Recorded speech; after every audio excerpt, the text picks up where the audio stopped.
This podcast was recorded live in the Purple Room Studio.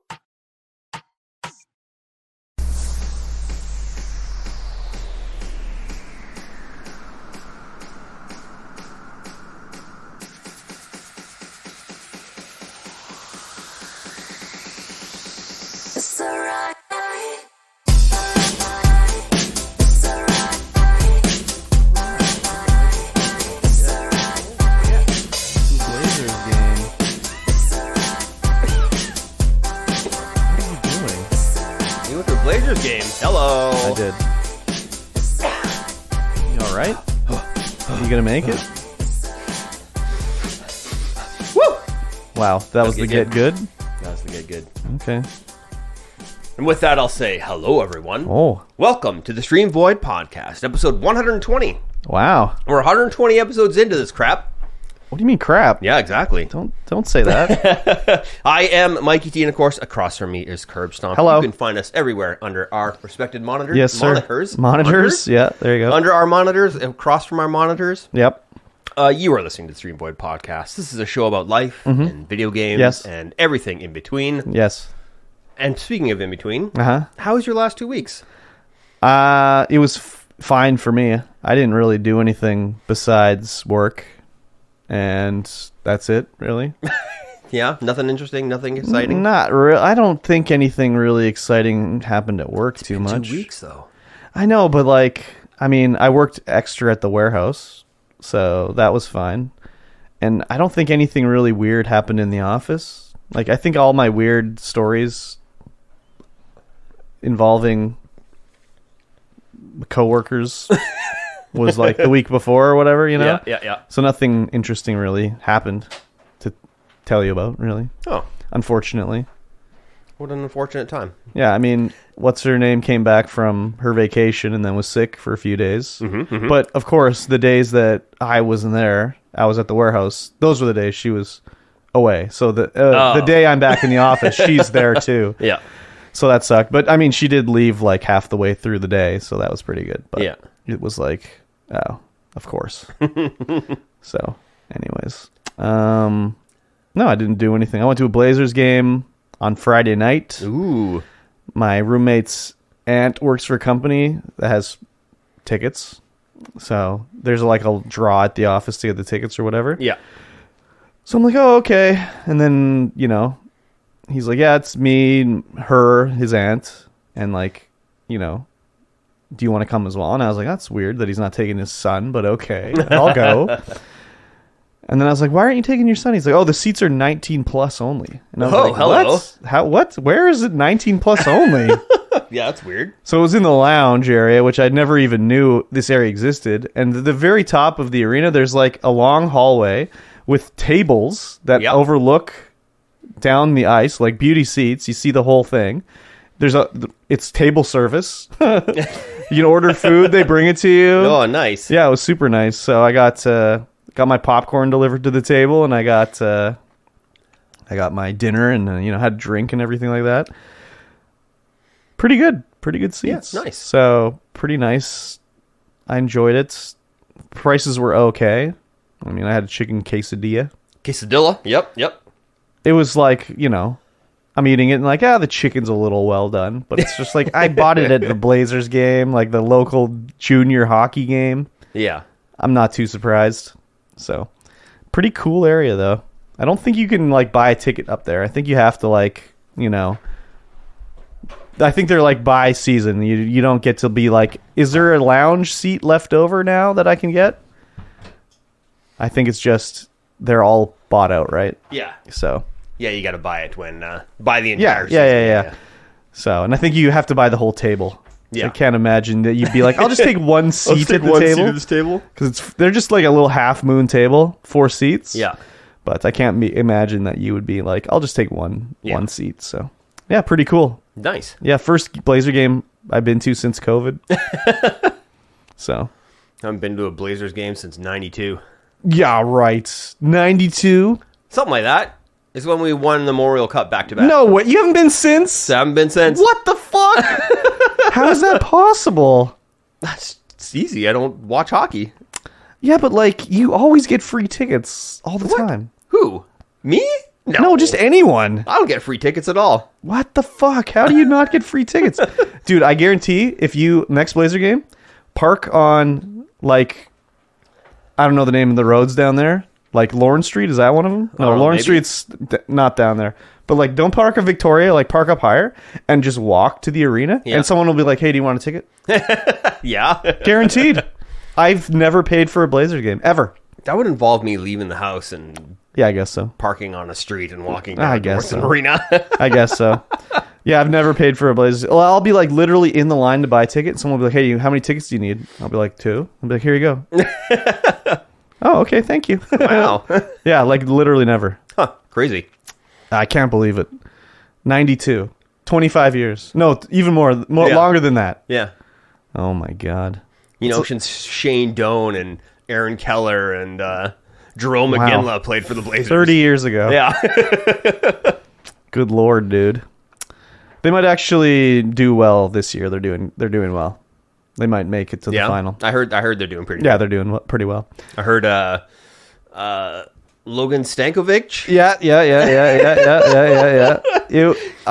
One of the guys in the work group chat, that's his name, DJ Logan Stankovic. Oh, okay. Yeah. He's one of the little guys on the team. I think Daryl Sador's son is playing on the team too. Oh yeah? Wow. We're losing all our American listeners right now. They're like, Canadian junior hockey? What the fuck are you talking about? What is this? Yeah, so but that was pretty much what I had going on when you were on vacation. Pretty nice. Low key. What about you? How's your vacation? It was good. Uh-huh. It was good. Didn't do a lot. We went out hunting several times, but were thwarted by snow. Skunked? No. Well, skunked, yes, but also thwarted by snow most of the time. Okay. Went out ice fishing a couple times. Catch any delicious sea bass? Some rainbow trout, but ooh, the wife hates rainbow trout, so they always get tossed back. Really? Hates them? Yeah. Salmon only. Hates rainbow trout. Just hates them. Hates them? Yeah. Wow. I don't know why. I think they're pretty good, but yeah, they always get thrown back. So they can't be just kept for Michael T to enjoy? Well... A lot of when I go ice fishing, it's just me on the steam deck in an ice tent going. What about like just take them and smoke them? Take them and smoke them. Yeah. Yeah. No. Okay. No. All right. Yeah, it wasn't very good for hunting or fishing. Okay. Did you do any trapping? No trapping. No trapping. We went out with the intent to trap some snow hare, but didn't get any. Mm-hmm. Didn't end up getting all the way up there anyway. Yeah. So it's like it was so snowy. We went out yesterday to do more, do a little grouse hunting, a little whatever, and we went up towards went up Jameson Creek Road. You get to the top there where you just get like halfway up and it's still like 6 foot of snow up there. You're like, oh my God. But it's like plowed the entire way, so you can make it all the way up. Yeah. I don't know how far it is. We went up fairly far, probably to like the 30-mile mark. Mm-hmm. And then we were like, no, we'll turn around. Yeah. So we turned around and did some. I took. Where the hell did we go after that? Oh, we just went down to the river. Oh yeah. We did some fishing there. Nice. Well, I played on the stream deck. I played on. I had a nap because my schedule's just completely funked up from the holiday. So I'm like, going to bed at like 3 a.m. Waking up at like noon. Dude.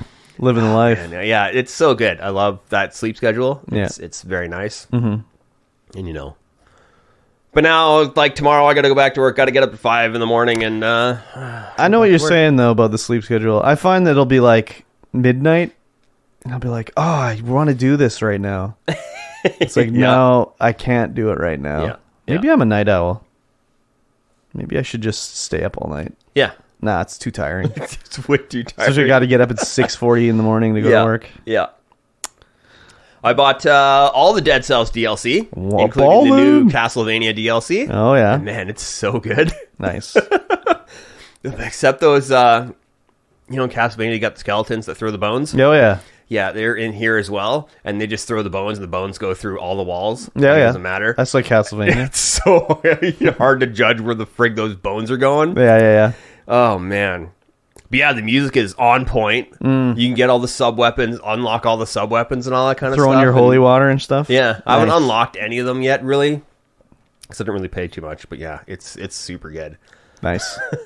Except I was going to fight Dracula, I think. but instead I ran into death. Oh, yeah. You run into Alucard like fairly quickly, and he's like, "All right, let's go. We got to stop my father." Mm-hmm. But I ran into death, and man, he was hard. He just took me apart. I'm like, "Oh my god." Do they ever say any like the classic lines like "What is a man? It's just a miserable pile of secrets"? I don't know. Oh man, that's classic. Better be in there. If not, big fail on the game's part. Yeah, that game is great for anyone who likes side-scrolling Metroidvania Souls-like games. Yeah, roguelikes. Good lord. I also played a lot of Terraria. I was like, there are many achievements that they've added that I need to unlock. Need to unlock. Wow. Well, I had every achievement unlocked, and then they're like, "Oh, here's a ton more. Here's like 20 more." And I was like, "Okay." So I sat down and wrapped all those up. All of them. Wow. Crazy. So I'm back to 100% on Terraria. Nice for now, anyways. Until they add more. I know they said they're not updating anymore, but they lie. They've lied like 50 fucking times. Yeah, I know. They keep updating it. They added like 3-4 more bosses, new biomes, all They're like, this is the last update, and then another update comes out afterwards. It's like, oh yeah, well, we were continuing, because like, why would they ever say it's the last update? Like, this game, this is like, they can make they make so much money. Like, why would they ever stop updating it? I don't know. It's like Minecraft. I know. It is like that. What are they going to do? Terraria 2 and start with one boss? Like, no one wants that. No, if they do Terraria 2, it'll be so many bosses. It would have to come out as robust as Terraria. Yeah. Yeah, no. They added workshop support as well, so you can just download mods straight off the workshop instead of having to go through like Tmod loader and all this kind of stuff. Oh, yeah. And so they have, there's a Skyblock Terraria map, and I'm like, oh. Where you just start with like one piece of dirt. And piece of dirt and one tree. Yeah. Classic. Like, how the hell is this supposed to work? Yeah. But there's also like, they say there's a 3-block dungeon somewhere on the world you got to go find. Oh, yeah. Interesting. Like but yeah, there's a lot of stuff where I'm like, how do you can't get some of the NPCs because you'd have to like build biomes to get the NPCs to spawn. Well, I'm sure that they have biomes in the game still. You just have no blocks there. Well, that's the thing, is if there's no blocks, there's no biome. Yeah, but you could build it. Yeah, you have to build it. Yeah, okay. I see what you're saying. But, like, the question is, like, how would you get the hairdresser? Because she spawns in a spiderweb. Well, you'd have to find the spiderweb biome and then build a platform down there. Well, you can't. I don't think you can. Why couldn't you? You'd have to build the spider biome. Well, isn't the biome just that section of the map? No. That's not like Minecraft? It's how many blocks of that certain biome are around you. Oh, see, in Minecraft, it's just like, oh, it's a swamp. Even though it looks like a jungle now because I changed it, it's still a swamp.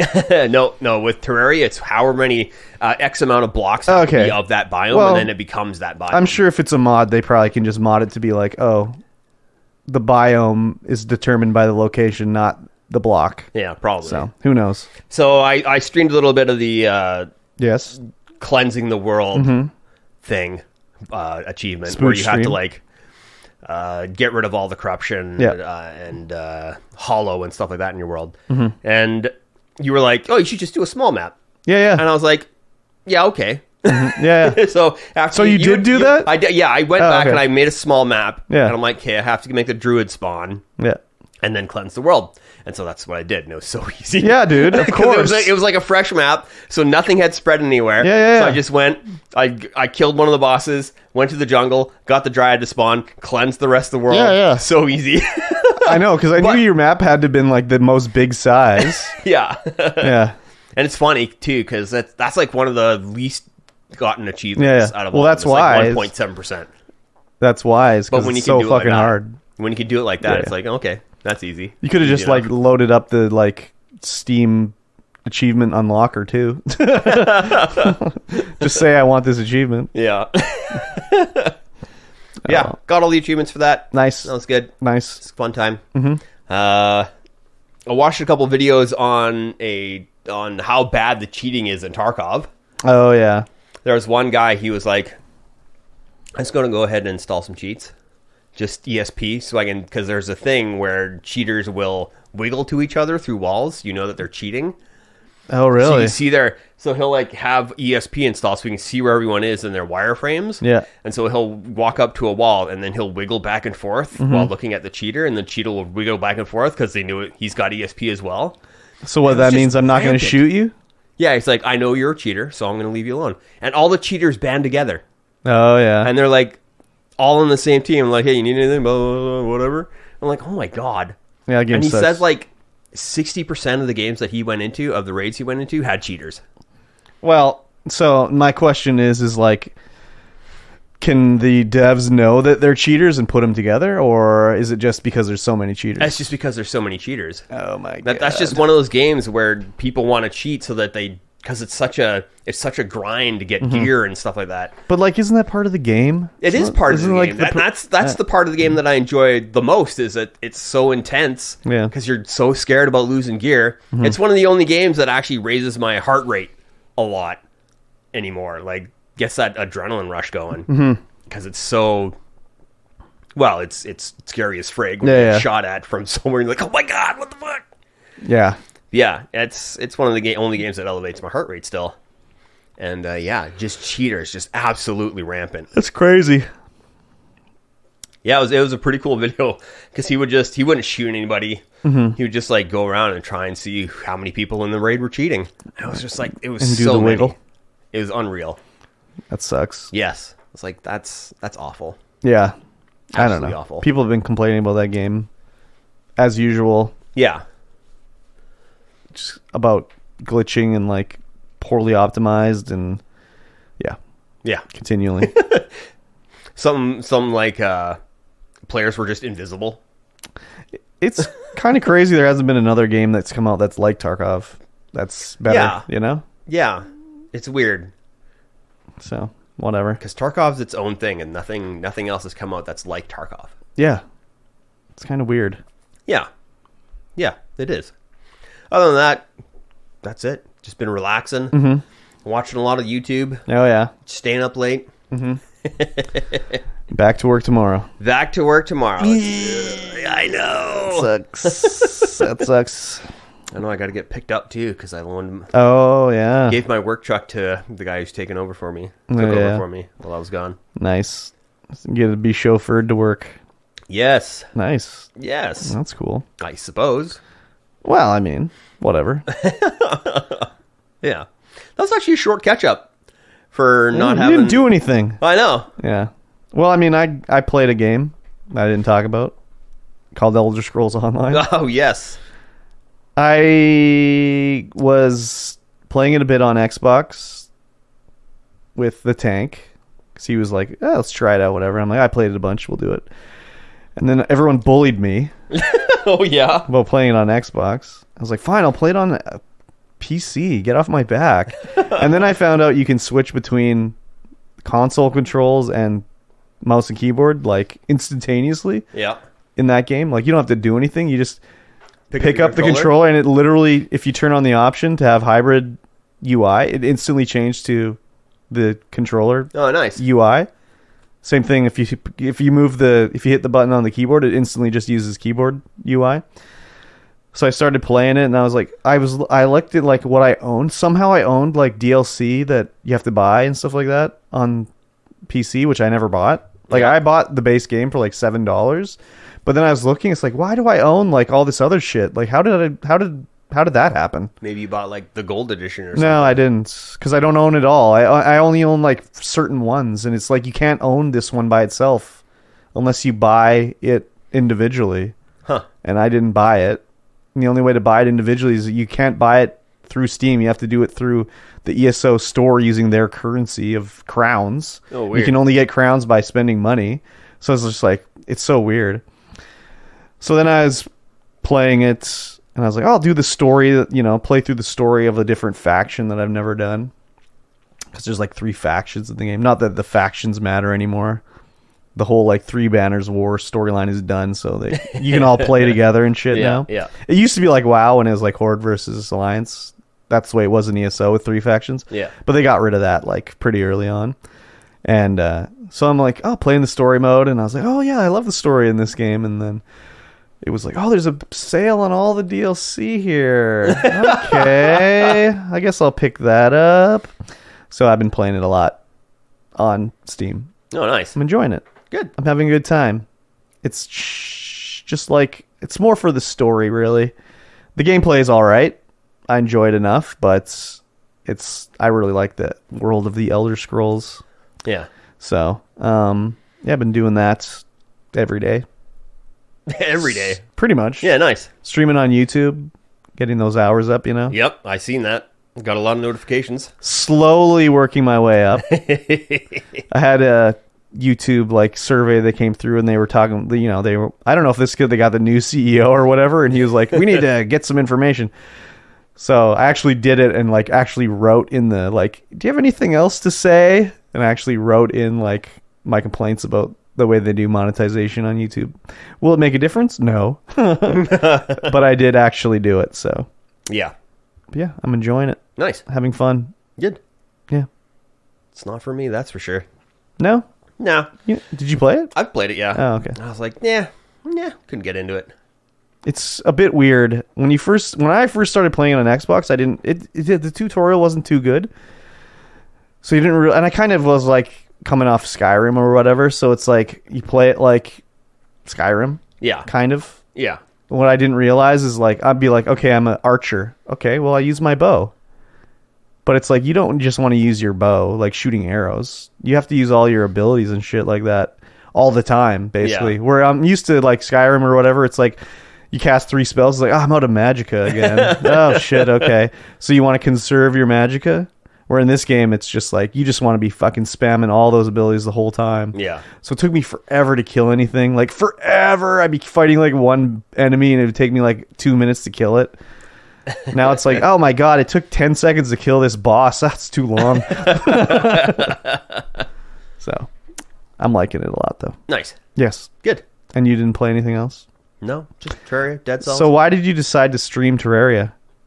I don't know. Just Okay. because it's trying to get that achievement where you cleanse everything is ultra tedious. Yeah. So I thought, why not? We'll Okay. just see if anyone wants to chat while I'm doing this ultra tedious task. And everyone came into the chat, And everyone came into the chat. and you were filled with joy. Yeah.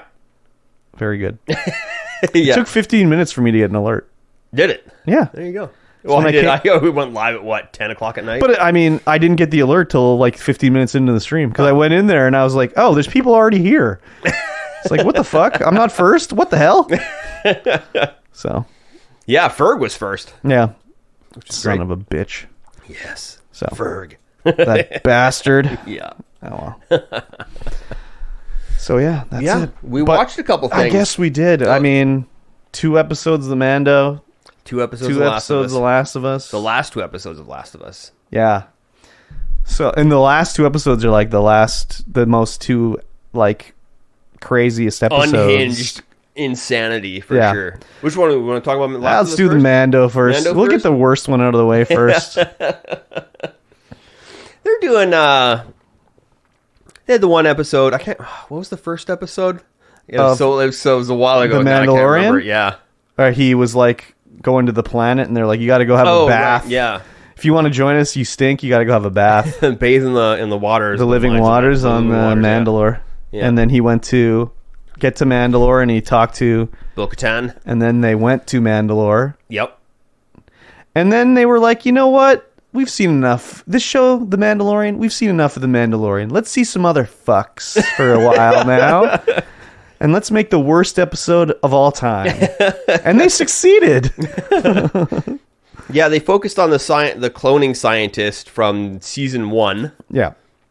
who was. I think he was in season 2. Was he in season 2? I think so. Probably. I can't remember what season he was in. Yeah. Yeah, think he him was in both. and I can't remember what the girl's name is, but she was on Moff Gideon's ship. Yeah. And well, okay, well, let's go to the episode before it. Let's start with the actual, we watched 2 episodes, right? Yeah, the bathing in the mines of Mandalore, and then Okay. the scientist one. Again, it's another Mando adventure on another planet episode. Yeah, but this time Mandalore. Yeah. So he found the way to go to get to the water. Whatever. Yeah, He talked to Bo-Katan. She's like, "Here, I'll draw an X on your map." Yeah, and the whole thing about Mandalore is that it's supposed to be cursed. Nothing's supposed to be living. Yeah, down no one there. checked it out afterwards. Nobody They checked just it took the Empire's word on it. Yeah, they just bombed it. The Empire bombed it. Everyone left, and then they were like, "Yeah, nothing's living." I don't like the writing in this show because just the things that are done are so stupid. Like, okay, they want to just they go to the system of Mandalore. We got to screw over the Mandalorians, bomb the shit out of their planet. Okay, they do that. They do it. But there's like a friggin' luscious moon that Bo-Katan can go live on. Beautiful moon. They didn't bomb the moon too? They didn't bomb the moon, no. Well, until now. Well, they did now, but like they want to screw over the Mandalorians. They're like, let them have that little fucking nice moon too. Yeah, they can live on there. We're just after their home planet. As if the Empire wouldn't have called in the Star Destroyer and blown up the whole fucking system. Anyways. So he goes down in the deep dark with fucking Grogu, of course. And he gets captured by a droid, and he's getting roasted, or I don't know, he's getting roasted for dinner or something like that? No, he's just taking his blood. Why? I don't know. Just he likes blood? He needs the blood. Enjoyer? He likes the blood. He's like, I'm going to take your blood. So Grogu's like, I better go get back to talk to Bo-Katan. And thankfully, somehow the droid is allowed to just take the ship on a flight without Mandalore saying, that's cool. Well, he was like, get to... the Mandalorian said, get to Bo-Katan. So you think he left it like unlocked for Grogu? Like, this kid that wants to eat like the knob off of the accelerator on my ship, I'll let him have the ability to fly. He is a Jedi Master. He's not a master. He's a Jedi something. He's like a Padawan. Okay? He's a Padawan. But he's ultra powerful in the ways of the Force. But he's a child. That doesn't matter. He's he's 100 years old. But he's like the mental facilities of like a child, dude. That's true. But anyways, he's learning to talk. The Mandalorian left the keys in the ignition for the kid to fly away. Yep. I mean, there's nothing supposed to be alive down there, so he can leave it unlocked. But like, he immediately went underground and was attacked like 5 feet underground. He knows there's things alive down there. Well, yeah, but you know the fob doesn't reach that far, so you can't just lock it up. But he went back and took the droid and took Grogu with him. Anyways, I know why they do it, because otherwise this story would have ended with a fucking desiccated corpse of the Mandalorian. So they needed a reason to have it happen. But anyways, they need a reason to get Bo-Katan down there so that she can also bathe in the living waters and become redeemed. Yeah. Oh wow, just lucky, right? So, yeah. She goes and rescues the Mandalorian from this weird spider droid thing. So, I don't understand. Like, how did the guy get the drop on the Mandalorian? Because the Mandalorian was looking at a helmet, and the guy was laid in a trap underneath the helmet. That was also so stupid. Like, the little hand robot, like, how long was it waiting there? Probably a while. Trying to catch dinner. In hopes that someone would come. He's a droid. He just shut himself down. Anyways, very convenient placing of this trap. Yeah. Anyways, Bo-Katan rescues him, and then he's like, I gotta go for a dip in the holy waters. Yeah. And then something grabs him, but like who? No, he just falls. No. Why is she like in the next episode? Like, hey, did you see anything down there? Well, because she saw something down there, but he didn't. He doesn't have his jetpack on. So you think he fell at that speed? He sunk that fast? He's dressed in Beskar. He was grabbed by something and slurped down. Anyways, he just doesn't remember. There's no fucking way. She was talking about that the earthquakes and the bombs had changed the cavern. Yeah, opened up something, because it's supposed to just be like a smooth walk out. Yeah, so that but you can still, have your holy experience. He sank too fast. He sank like a rock. Yeah. Anyways. So they get out of the water, and he's like, I better take a sample of this gamer water. girl living water here. Gamer girl living water. To take back. Yeah. And then that's pretty much the episode. Yeah, they go back. They're both redeemed. Well, they have a little, for whatever reason, there's TIE fighters attacking them. And then her home base gets bombed, so she's upsetty spaghetti. Yeah, so I think that's just showing that Moff Gideon is still alive. That's Moff Gideon coming from? I think that's Moff Gideon. So how could Moff Gideon control a battalion of TIE fighters and no one knows about it? He's a Empire warlord. Okay. Imperial warlord now. So they do that. They go back to wherever the fucking Mandalorians are hiding, and he's like, no, it's fake. You got faked out. It's Mandor's still good. I was there, bro. It was there. Take her word for it. I mean, she's an apostate too, but she saw it. No, they're like, apostate okay, no longer. She's this is part the of the way. coven. So like, she fought with the Darksaber too, didn't she? Yes. So does she get to keep it? She gave it back. Yeah, but She didn't win it fair and square from Mando. okay. He's like a total chud using that fucking Darksaber. Well, yeah, he doesn't know how. It's just like any lightsaber. But how did Moff Gideon know how to use it? Because he was versed in the ways Of what? of the Darksaber. Okay. There's something in like the second season where it's the more you struggle against it, the heavier it is. Oh, for fuck's sakes. How did I miss that? I must have blocked it out of my memory. Probably blocked it out. So anyways, they're like, you know what? At this point, we're getting tired of The Mandalorian. You know what we need to do? Bring in these other fucks that no one cares about to watch a whole episode about. Yeah. God, what a stupid episode, dude. I like this episode. Why? Because it shows a little bit of the... It shows that the... just a little backstory on how the Republic works and how the amnesty program works and stuff like that. Like, maybe it's leading to something else. It definitely is leading to something else, but like, could they have showed two more unlikable characters? Probably. Like, who could they have shown? Like, they got friggin' like Herman Goebbels here from Nazi Germany, and they got some like, you know, guard from Auschwitz. They're the heroes of the episode. I don't think they're the heroes. Well, they were the 2 stars. They're the 2 stars for sure. Anyways, she like tricks him into going and breaking into this thing, which is entrapment. Yeah, that's definitely entrapment. And then she's like torturing him or something. Like, she's totally a Nazi. Yeah, I don't know what her issue is. They're like, we're going to re-educate you. And he's like, yeah, this isn't too bad. Okay. I'm getting zapped with the colors. And then she's like, I'll take over from here, and then turns up the juice on it. Like, that's all you have to do is turn the dial up on the torture device. Yeah, that's all you got to do. There's no mind flare. There's no override or whatever. I just was like, this is fucking so stupid.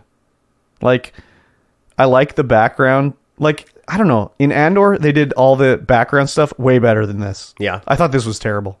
Yeah. Yes. What background stuff? Just when they'd show, like, you know, how, like, I don't remember his name, but the guy from that fucking kid show, Happy Time or whatever. I don't remember. I don't remember what the joke is. Lazy Town, the guy from Lazy Town. The guy from Lazy Town. Yeah, oh yeah. Where he's working in the thing and like using his scope and everything. Like that, I enjoyed a lot more than this. Like, yeah, the feel is way different. They're eating, they're like blowing ice cream and like all this shit. It's totally opposite ends of the spectrum. I just didn't like it. Like, it was cool when they showed like the top peak of the highest mountain in Coruscant or whatever the fuck it's called.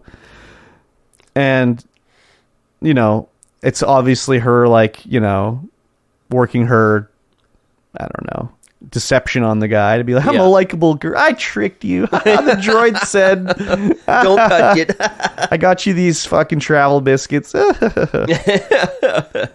And then it's like, you know, do they have to do, like, anyways, I know the whole point is like to arrest this guy, but couldn't they be like, okay, you got on the train to go with me to commit a crime? That's as far as we need to go. Yeah. We don't need to catch you, like, actually breaking in. Yeah. You've already left the zone. We've already committed the crime. Yeah, like, I guess they wanted to get him, like, even in more trouble. Yeah. I don't know what her deal is. That's for sure. She works for Moff Gideon. Still. Oh, probably. Yeah. That'd make sense. But I don't know, dude. It was terrible. it was just like, what's the fucking point? Yeah, I liked them both. They were unlikable. Well, to you, a classic Star Wars hater. No, I enjoyed Andor. Yeah, that's it. I enjoyed Obi-Wan. You barely enjoyed Obi-Wan. No. I thought Obi-Wan was stupid as hell, but I enjoyed Obi-Wan.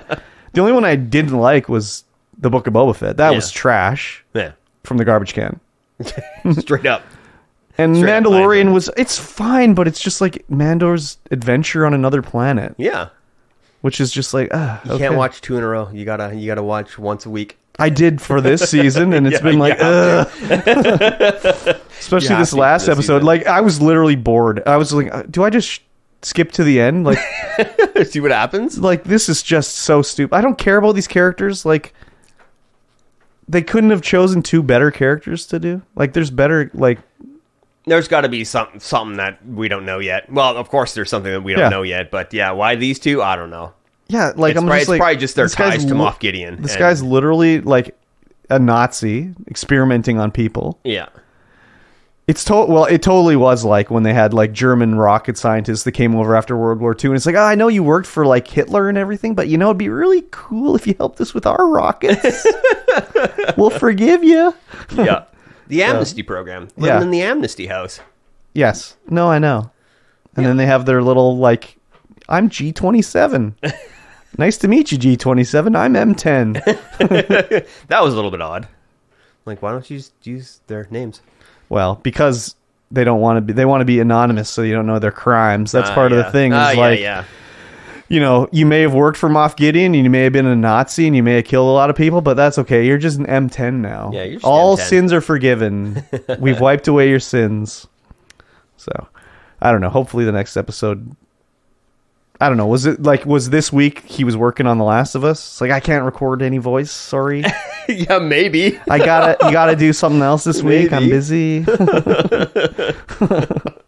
So I don't know. Hopefully they don't show any more. Like, it was like 40 minutes of the show. Yeah. It ain't the fucking dipshit and doofus show. It's The Mandalorian. Yeah. Like, if you want to show that story, do like a one-off. Can they do a one-off? That was a one-off. Yeah, but not in the middle of a series. Like that, drug to a halt, man. Like, couldn't they have just a Star Wars one-off? Like, hey, this is a story about this Dr. Pershing that is important to something else. I'm trying to remember if they did that in... Oh, yeah, they did do that in Season 1 and Season 2. They did these little one-offs. They did? Yeah. What did they do? Season 2, they focused on Ashoka. Yeah, but Mando showed up, like, immediately and was working with her. Yeah, but it was, like, almost the whole episode. Yeah, but, like, I guess maybe she's just shows way up. more likable as a character. Yeah, probably. But she was only alone for, like, the beginning 10 minutes. Because Mando... longer than that. No, I don't think so. I think it was longer. No, because she didn't... Because then soon after, Mando landed on the planet and they hired him to go get her. So I don't think it was that long. Anyway, she's actually likable. Yeah. But what was in the other season? I don't remember. I know in Boba Fett they did the whole one. Okay, well. One episode where it was just Mando. But I think that's right where I stopped watching. Yeah. I probably should watch the next episode because I probably be like, oh, okay, this is actually not too bad. And I don't know in Season 1 if they did that as well. I don't remember, but... Yeah, I'm not the closest I could think of is like when they showed the Bo-Katan's like squad doing a bunch of stuff alone without Mando. But whatever. Yeah. I don't know. Like, was this... they're going to do a spin-off with these two dipshits in a show? I doubt it. Yeah. I think it's just... God damn. Just leading up to the next episode and what Moff They better not got do that again. underneath his kilt, as it were. Like, couldn't that whole thing been have done in like 10 minutes? Probably. Yeah, anyways. I don't know why they needed to hammer it home. Yeah. It could have been done in 10 minutes. It was interesting to see the amnesty program, to see the Star Destroyer getting taken apart in dry dock, and the fact that all of the Imperial fleet was even getting dismantled. Mm-hmm. That's like the start of the Jedi Fallen Order game. Yeah. Is like he's working on like the ship-breaking planet. Just taking apart ships and stuff like that. Yeah, yeah. So, but I guess that takes place before this? I think it takes place between episodes 6 and 7. That game. Yeah. I think. Yeah. I'm not sure. I don't know either. No, I mean... neither. Never played it. You should. It's good. I should. I know. I enjoyed it a lot. I'm a Star Wars fan. Is it on Game Pass right now? No, but you might have... It's like been on sale a lot. You could probably get it for cheap because they're trying to prep up for the next one. Yeah. Maybe Epic will just give it away soon for free. Maybe. Who knows? But yeah, anyways, Mando. Yeah. I will continue watching it because there's nothing else to watch and talk about because now The Last of Us is done. Yes. So The Last of Us. Speaking of The Last of Us, Insanity. Yep. Insanity last 2 episodes. 8 and 9. Jesus. So, first thing I'll say, episode 8. Well, did we talk about 8? Okay, let me think here. I guess episode 8 starts with the funeral, right? Or not the funeral, the girl complaining about her dad being dead. Yes. Okay. So, again, I know it's a video game based show, but like, it's sometimes written like, wow, how stupid do they think the audience is? Because like the first thing you hear in this episode is like, my dad's dead. I'm sad. When are we going to bury my dad? Oh, look around. Side eye. Yeah, the ground's like too hard. It's too cold. It's winter. We'll do it in the spring. And then what's the first thing they say outside?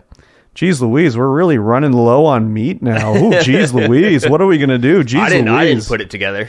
You didn't? Nope. Oh, my God. I was like, okay, they're cannibals. Okay, all right.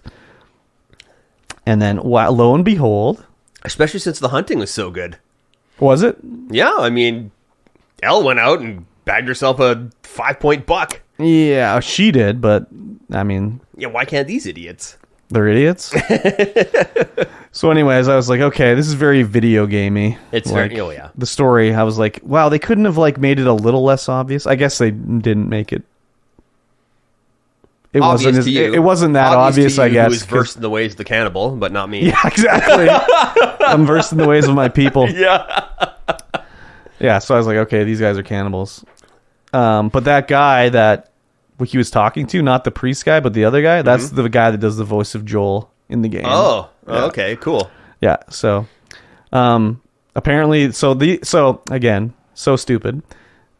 I'm like, why do they want to kill Joel so bad? And then it's like, oh, he killed someone that's part of this village? Yeah, I was like, what? And I was like, who was it? And I was like, oh, the guys that attacked them in the city? Yeah. I was like, well, why did they attack them? I know. That's what I was wondering too. I was like, what? They attacked him. Yeah, I was like, they're supposed to be so nice and everything like that, and they attacked them to get... Anyways, I was like, they deserve to die. Yeah. So, whatever. They probably spun it a different way when they came back. Like, we were just picking flowers, and a guy came and killed our buddy. Yeah, exactly. So, and this is like Ellie's trying to save Joel because he's dying from a baseball stab wound. baseball bat stab wound. So she goes... Sounds hilarious. Yeah. It's a baseball bat stab wound. She goes hunting, catches a deer, and this is when the dudes from the village also are there. They find her deer because she shot it. Yeah. And then she gets the drop on them and is like, trying to act tough and like be like, oh, I've got a whole squad with me. They're not around, but I've got a squad. And then, we'll trade you half the deer for medicine.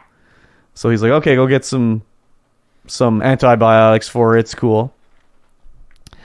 And then they get the drop on her and like, they still do the trade. And, they're like, why would you let her go away? And it's like, buddy, we can find them. She's just a girl. Yeah, it's just a girl. And like, a guy. we'll find the guy. I like how they instantly assume, I guess they did say, like, it's a guy traveling with a young girl. Yeah. So, anyways, they get her antibiotics. I was not expecting liquid. Yeah, I was like, oh, okay, it's penicillin. I guess so. So she's like, I don't know what to do with it. Let me just squirt it right into his wound. Yeah. Like, I don't know if that would do anything. I guess it would slowly work, probably. Yeah, it would do its job. I guess you probably wouldn't want to inject it straight into your vein. I think that's what you're supposed to do, though. Oh, really? Yeah, put it in a... I don't know if you're supposed to put it in a muscle or put it in the bloodstream. She was like, where it'll go good? Right in your intestines. Yeah. I was like, is that going to work? Yeah. I'm like, oh my God. It did work, so. It definitely did. It worked really quick, too. It's very powerful. Yeah. Surprisingly quick. Yeah. I mean, it's a show based off a video game, so it was like he found the pills, popped them. I got all my health back. I'm ready to go. Health at 100. Let's go. So they capture Ellie, and then she tells Joel, like, they're coming for you. Here's the knife. Don't let them take you. And he's like, ugh. But I don't know, adrenaline gets him going. It seems like it would have been days after she had done the penicillin to him. Like weeks almost. It was minutes. It was hours. It was like minutes after. So just through the sheer force of will, he's like, okay, I better get out of bed. And he does his murdering Joel sort of murder stuff. Like, just stabs a guy in the neck and, like, captures another guy and, like, no remorse. No, like, just like, I'm going to murder everybody. Like, captures the two guys, ties the one guy to the chair, and he's like, okay, you're going to tell me where you live. Doesn't tell him. Stabs him in the leg with a knife. He's like, okay, you're going to point on the map where where the you're at, and if it doesn't match where he says, I'm gonna kill you. So he points on the map, and then he just kills him, and the buddy's like, fuck you, I'm not gonna tell you. He's like, no, I believe him. Kills the other guy. It's like, holy shit, dude. Don't worry, I believe him. Yeah, exactly. Like, holy Christ. Ellie's in the cell over at the place, and I don't know, is Buddy trying to like... Oh yeah, he is. Yeah, he's For like sure. he's like a molester. He's a priest molester, huh? Classic combo. Classic, what a trope. Except she was a girl, so doesn't really track too well. Yeah, I guess. But he's like trying to get her to be part with him and be a leader with him of this colony, which is like super weird. It is super weird. Maybe he's just saying that because he wants to molest her, but maybe he legitimately was like, "Oh, you're the chosen one. We'll lead the world to a new utopia." So then she like breaks his finger and like pops him, and he's like, "I'm gonna get everybody we're gonna get rid of you." And she's like, "Yeah, go tell him the little girl did this to you, you big pussy." So they're like, she sees an ear under the table. Like, oops, we forgot to clean up the ear that we cut off. Like, why'd they cut the ear off? I don't know. You'd think they would have cooked that up. That's like crispy bacon. No, but they want to trick everybody to thinking they're not eating people, right? So wouldn't you just cut the head off and throw the whole thing away? There's nothing of value to be eaten in there. Like, the ear's cartilage, dude. Yeah. You're not going to eat that shit. So anyways, she knows they're cannibals. Crispy long pig ear. Yeah. Yeah. Is there cartilage in a pig ear? I don't know. It's mostly skin, isn't it? I think so, yeah. So they're coming to butcher her up or whatever. Yeah. Like, so stupid. Like, let's hold her down on the table and chop her up. Like, wouldn't you bring in a gun, shoot her in the head? Yeah, right. Then rather butcher than have her up. Wriggling around. Anyway, she, like, somehow convinces them to, like, not hold her down that good. Like, what did she do? Well, when she bit the preacher guy, she was like, "I'm infected, and now you're infected too." And so they're like, "What?" And she's like, "Look at my arm." Yeah. So then she kills Joel, voice actor. Yeah, just chops him cleaver in the straight neck. to the neck. And then it starts the boss fight. Yeah. So as the boss fight was going on there, I was like, I can picture how this goes in the game. Like, she's hiding behind the bar and she throws a Molotov at him and it lights the room on fire and whatever, Yeah. She gets the knife. She did a little damage to the guy. Jesus. She did a little damage to him. Yeah. Reminded me of a scene in have you ever seen True Romance? No. There's a scene with Rosanna Arquette where she's fighting what's his name? Tommy what's his name from The Sopranos? Anyways, he's like a gangster and she like finally knocks him down and she takes the lid off the toilet and just beats his head in. I think it's a lid on the toilet. Anyways, it reminded me a lot of that where it's just like crazy overkill. Oh yeah. Just starts cleavering him. Yeah. And just keeps cleavering him. Yeah. Until there's nothing left. And then she gets outside. The city's on fire and Joel's there like, I made it over. I'm here. I got you. Let's go. Yeah, Joel came up, found the freezer, and there's just 4 dead bodies hanging, dripping out. Yeah. It's like, they're definitely cannibals. So. Oh, yeah. But where's the rest of them? Like this fucking, maybe this, I don't know, wherever they were at was way ways from the other people. Yeah, it could be. Because it's like, it's on fire. There's no one here. Like, hey, what's going on? And then they go off. And that's basically the end of the episode. Yeah. And then the next episode starts in an indeterminate time in the future. Yes. No snow. No snow. So who knows when it... Well, they're back in the city now. A city, yeah. Yeah. But it's like, is it a month? Is it 6 months? We don't know. It doesn't say. And they're like, Ellie's a little bummed out for whatever reason. I don't know. Do they show why she's all silent? I guess it's because her adventure's coming to an end with Joel. Yeah, maybe. And Joel's like just becoming father of the year. Yeah. He's like, He's way more opened up. Yeah. He's way more like, we're in this now together. Yeah. It's not just me delivering you someplace. Yeah. We're here together. And then she says something like about how I'm happy that, this fixed you or whatever, something about, and he's like, no, it wasn't that, it was something else, like looking at her like it was her, not whatever, Yeah. they get flashbanged and they end up going into the... It's the Fireflies. They got them. They got him. And they finally got to their destination. Oh, the start of the episode, though, is Ellie's birth. And that Ellie's mom was the voice of Ellie. Oh, yeah. In the game. So she squirts out Ellie fighting a mushroom. Clicker. Yeah. I don't think it was a clicker, though. No, it was just a regular mushroom man. And the mushroom man bit her. So she sliced off the... What's that called? Umbilical cord? Umbilical cord. Before the total juice got down to the baby. Through the umbilical cord. Just a little squirt of the juice went to her. Just a little squirt of the juice, yeah. Just to give her enough to, like, inoculate her. So that she can't get infected. And she's like, I'm dying over here. Gotta take my kid, keep her safe. I cut the cord before I was bit. Please believe me. And take her and, keep her, whatever, safe. Yeah.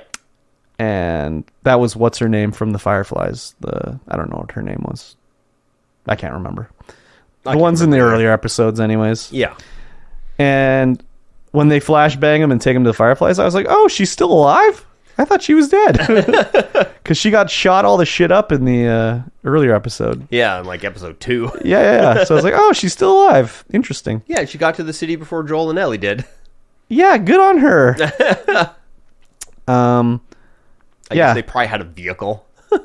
Yeah, she said something about how like a bunch of my men died coming here, but you made it somehow, Yeah. How the hell did you get here? It's like, well, why didn't you take her? Yeah, right? I guess it's because she was all shot up. Probably. She's like, you gotta get her out of here. Yeah. So they're like, okay. She's like, well, let me see her. Where is she? And they're like, no, she's fine. Whatever. It's like, well, okay. Well, I want to see her. And they're like, nah, we got to operate on her. And he's like, what the fuck? What do you mean operate? It's like, oh, well, we think the mushroom's growing in her brain. Like, we're not sure. Well, it's cordyceps. It's in the brain. But we're going to take a little peek and see if there's a mushroom in there, See what happens, Yeah. It's like, what? Why would you do that? They got to pull it out so that they can synthesize and inoculate everybody. But, like, why wouldn't you first start with, like, the blood? Yeah, right. Or, like, maybe try the bile. Or, like, any other thing. It's like, nah, we're going to cut open her head. Straight to the brain. Okay. Yeah, all right. Just straight to the brain. I mean, that's where cordyceps. We may as well kill her right off the bat. Yeah. Not keep her alive for a while and test her. Anyways, these scientists are stupid as hell. And so Joel's like, you know what? Fuck you. Joel goes on a murdering rampage. Doing this. Yeah, he goes on a murdering rampage. He kills everybody. Doesn't matter. Yeah, everybody. Except for the 2 nurses. Well, they didn't show him murdering them, but... No, but they did show him murdering everyone else. I just assumed he would have probably done it, but... I like when the doctor's like, I'm not going to let you take her, and he just blows him away. It's like, oh, shit, okay, he's serious. Like, what is he going to do, like, fight him with a scalpel? Anyways, yeah, he just, like, shoots everybody right in the face. Doesn't matter. I'm going to get Ellie. And they get in the truck, and, they're escaping. And he has to weave a story about like, oh, they just, there's lots of you guys. They couldn't do anything with you. They're not going to cure it. So we had to get out of there. Oh, yeah, by the way, they got attacked by raiders. So I had to get you out of there. That's why you're wearing your fucking smock. Why wouldn't he just be like, tell the truth? I don't know. Yeah, I don't know why either. It's like, well, they were going to have to kill you to get it out of you. Yeah, and they were going to kill you. So anyways, I mean, I know why they did it in the show. Like, oh, yeah, it creates... tension in this next season when she finds out and, whatever. But it was just like, you could say like they were getting ready to cut your head open and remove your brain. And I had to kill everybody to get you out of there because they were going to kill you. And yeah, I had to kill, what's her name? Which she seemed like all of a sudden she's good friends with her. Like, do you remember in the first episode where she's like, fuck you, why do you have me locked away? Yeah. What's your name? Fuck you's my name. Now they're like, oh, tell me, did she live or did she die? I need to know. It's like, what the fuck? You knew her for like 2 fucking weeks. Yeah, and she kept you hostage for most of those weeks. So, anyways. So he lied to her and said like, oh, everything I said was true. Please believe me. I didn't kill everybody. I'm not a killing machine, Definitely a killing machine. So that's the end of the season there. Yeah. And I mean, it'll be interesting to see what goes on for the next season. Yeah. of the show. Because it's not... I mean, Bella Ramsey's doing a good job in the show, but like it's the Pascal Pedro show. Yeah. Pedro Pascal show. Yeah. And since he's not... But like, I know in the game he dies in Last of Us 2. Yep. But like, they don't have to follow the story of the game. They sure don't. But I think everyone would be very upset if they didn't. No. Well, not everybody. The fanboys would be upset if they don't follow the story. Do you think so? Yeah. I don't think so. I think so. They hated the part with Ellie. They hate everything to do with Ellie in the game. They're all wiener true. boys. I guess that's true. If I Joel totally forgot lives, about they'll that. love it. They'll be like, yes, finally.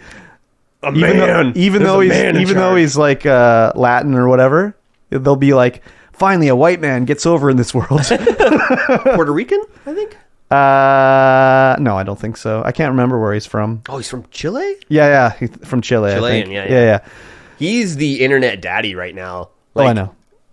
Pedro Pascal, just insane. I know. It is insane. He's good though, because if you see an interview with him, he's like a giggling idiot. Oh, I know. he's so different from everyone he plays on TV. Yeah, so he's a good actor. Oh yeah, for sure. Yeah, I've been watching a lot of interviews with him. They're so funny. I can't watch them because I just think he's like, I'm like, is he just high all the time? Like, is he just stoned whenever he's doing an interview? So we'll see how the next season goes anyways. Yeah. I'm excited to see, what they do or whatever, but they don't have to kill him off. In fact, it'd probably be better if they didn't follow the story of the, like, everyone's always like, oh, the story's so good in The Last of Us game. It's okay. It's okay. Like, the writing is very video gamey. Mm-hmm. They could do a whole spot in between, like the first game and the second game. Where they could do anything. They could just do anything now. Yeah. The next season could be like in between, Yeah.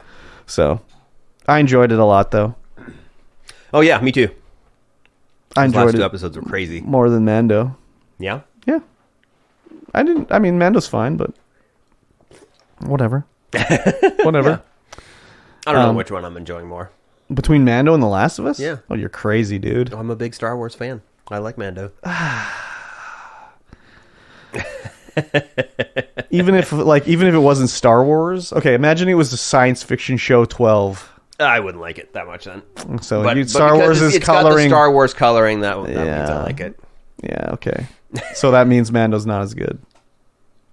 It's probably not as good. Yeah. But I know. Still. But still, it's enjoyable, but it's not like The Last of Us. Yeah. You know what else is enjoyable? Well, hold on. I want to say one other TV related show thing. Yeah. Okay. No Willow season 2. No. That's too bad. Yeah. It's already. They said they're done. So. I mean, I enjoyed it. It was okay. Yeah. I'd watch season 2. Yeah. But I'm not surprised. Neither am I. So. Neither am I. Yeah, I got the news about that the other day. So I was like, oh, that sucks. We're not going to see how the story goes or whatever, but... New season of Shadow and Bone is out, though. We've been watching the fuck is that? That's it's just like one of those Netflix specials. Okay. Where you're like, okay, what's this about? But the first season, super good. Oh, yeah. Second season so far, super good. Never even heard of it. Been loving all of it. Yeah, it's not one that really makes any headline or any news or like that. Never heard of it. What's it about? Shadows and Bones? Shadows and Bones, yeah. It's about I don't know, like early like World War I style, but with like magic users and stuff. Oh, interesting. And there's a kingdom called Ravka, and someone has split Ravka in half with like a huge shadow rift that you can't, like, it's super hard to cross. Okay. But there's sand ships that cross it on like a weekly basis or so. Okay. But they need the magic users to go with them to keep the shadow beasts at bay. Okay. Can't they go around? No, it's huge. It goes across the whole country. Can't they go into another country? They could, yeah. And they do that. Okay. But it's like the most direct route between each side of the country is through the rift. Oh, so it's like they have to make the Panama Canal. Yeah. Oh, wow. Wow. Never heard of it. Yeah, there's a ton of different characters in it, a ton of different like little storylines here. Like and there. Korean or something? No. No. It's I don't know what it is. Okay. Interesting. Never heard of it. Yeah, it's pretty good. I really enjoy it. Okay. We've been waiting for the second season to come out. We didn't know if they were going to have a second season of it for like the longest time. Okay. And then it just came out like a couple days ago. And we're like, Interesting. Oh, nice. If I remember and I see it, I might check it out. Yeah. Yeah. It's a good fantasy kind of show. Never heard of it. Yeah, there you go. Cool. Yeah. That's it. You know what's cool? No. Patreon.com/StreamVoid pod. Right. I've heard of it. Yes. That is the way to support this podcast monetarily with your hard-earned dollar dues. You get in there, you can throw money at the screen, and you get access to all of the bonuses. You get access to this podcast early. Yes. The day we record it. Yes. Sunday instead of on Wednesday. Yes. When you're, in the middle of the week and you want to listen to it. You can get it on Monday or Sunday. And not only that, but you get access to all of the bonus content that comes with it. Yes. There's like an hour and a half of bonus content that usually happens with this show that nobody gets to listen to. Well, like a half an hour of stuff that nobody gets to listen to. Yep. And then like an hour and a half of other stuff that only the people who are live get to listen to. Yep. So you get access to the bonus videos, which we need to do another one soon. We do. Need some ideas on that one. Need some ideas on that one, yes. Head to patreon.com/StreamVoid. Post your comments there. I made a post a while ago about what we should do for another video. I don't think anyone's really posted about it. I don't know, I'm on some Patreons and I don't interact with any of that shit. No? No, if it's a video or whatever, but I don't know. That's like the worst platform to talk to people on. I don't know. I suppose. I don't like it. But anyway, patreon.com/StreamVoidPod. Yeah. Get in there and help support this podcast. And Yes. the We This Believe This podcast. Yes. As well. Thank you. It does both. Yes. Yes, thank you very much. Let's talk about some news. Okay. Amazon's the CEO of Twitch has stepped down after nearly 10 years after Amazon took over Twitch. Oh, crazy. Emmett Shear. What a guy. Yeah, he's stepping down to spend more time with his family. Yeah, that's usually CEOs have the ability to do that. Yeah. It's like, oh, you get paid $10 million a year? Yeah, you can, retire after a year or two. Yeah. And he's going to take a more of an advisor role in Twitch. So, what the fuck would you advise Twitch about? I don't know. I don't know. What does the CEO of Twitch do? I don't know. Just goes around.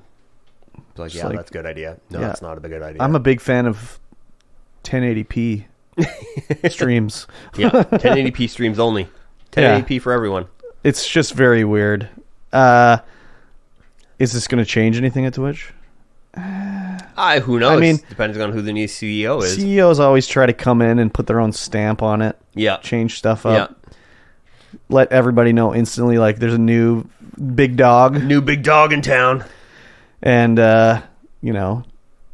change it up. Hopefully it's I don't know, they don't screw it up somehow. I don't know what they could do to screw it up, really. Worse revenue splits? I mean, yeah, of course. They'll do that, of course. But, what else could they do? I don't know. Twitch has done a fairly good job, I thought, of adding new features. Just thinking about what's been added since I started streaming. Yeah. It's been so much shit. Oh, yeah. It's been added and changed and whatever. I think right before I started streaming, they added raids. That wasn't even a thing you could do. That's crazy. Yeah. So, you think back, what did they add in? Channel points. They added in, of course I'm not going to be able to think of any right now, but there's lots of things where it's oh, yeah, okay. Well, they got rid of hosts. Not that I thought hosts were stupid. Yeah.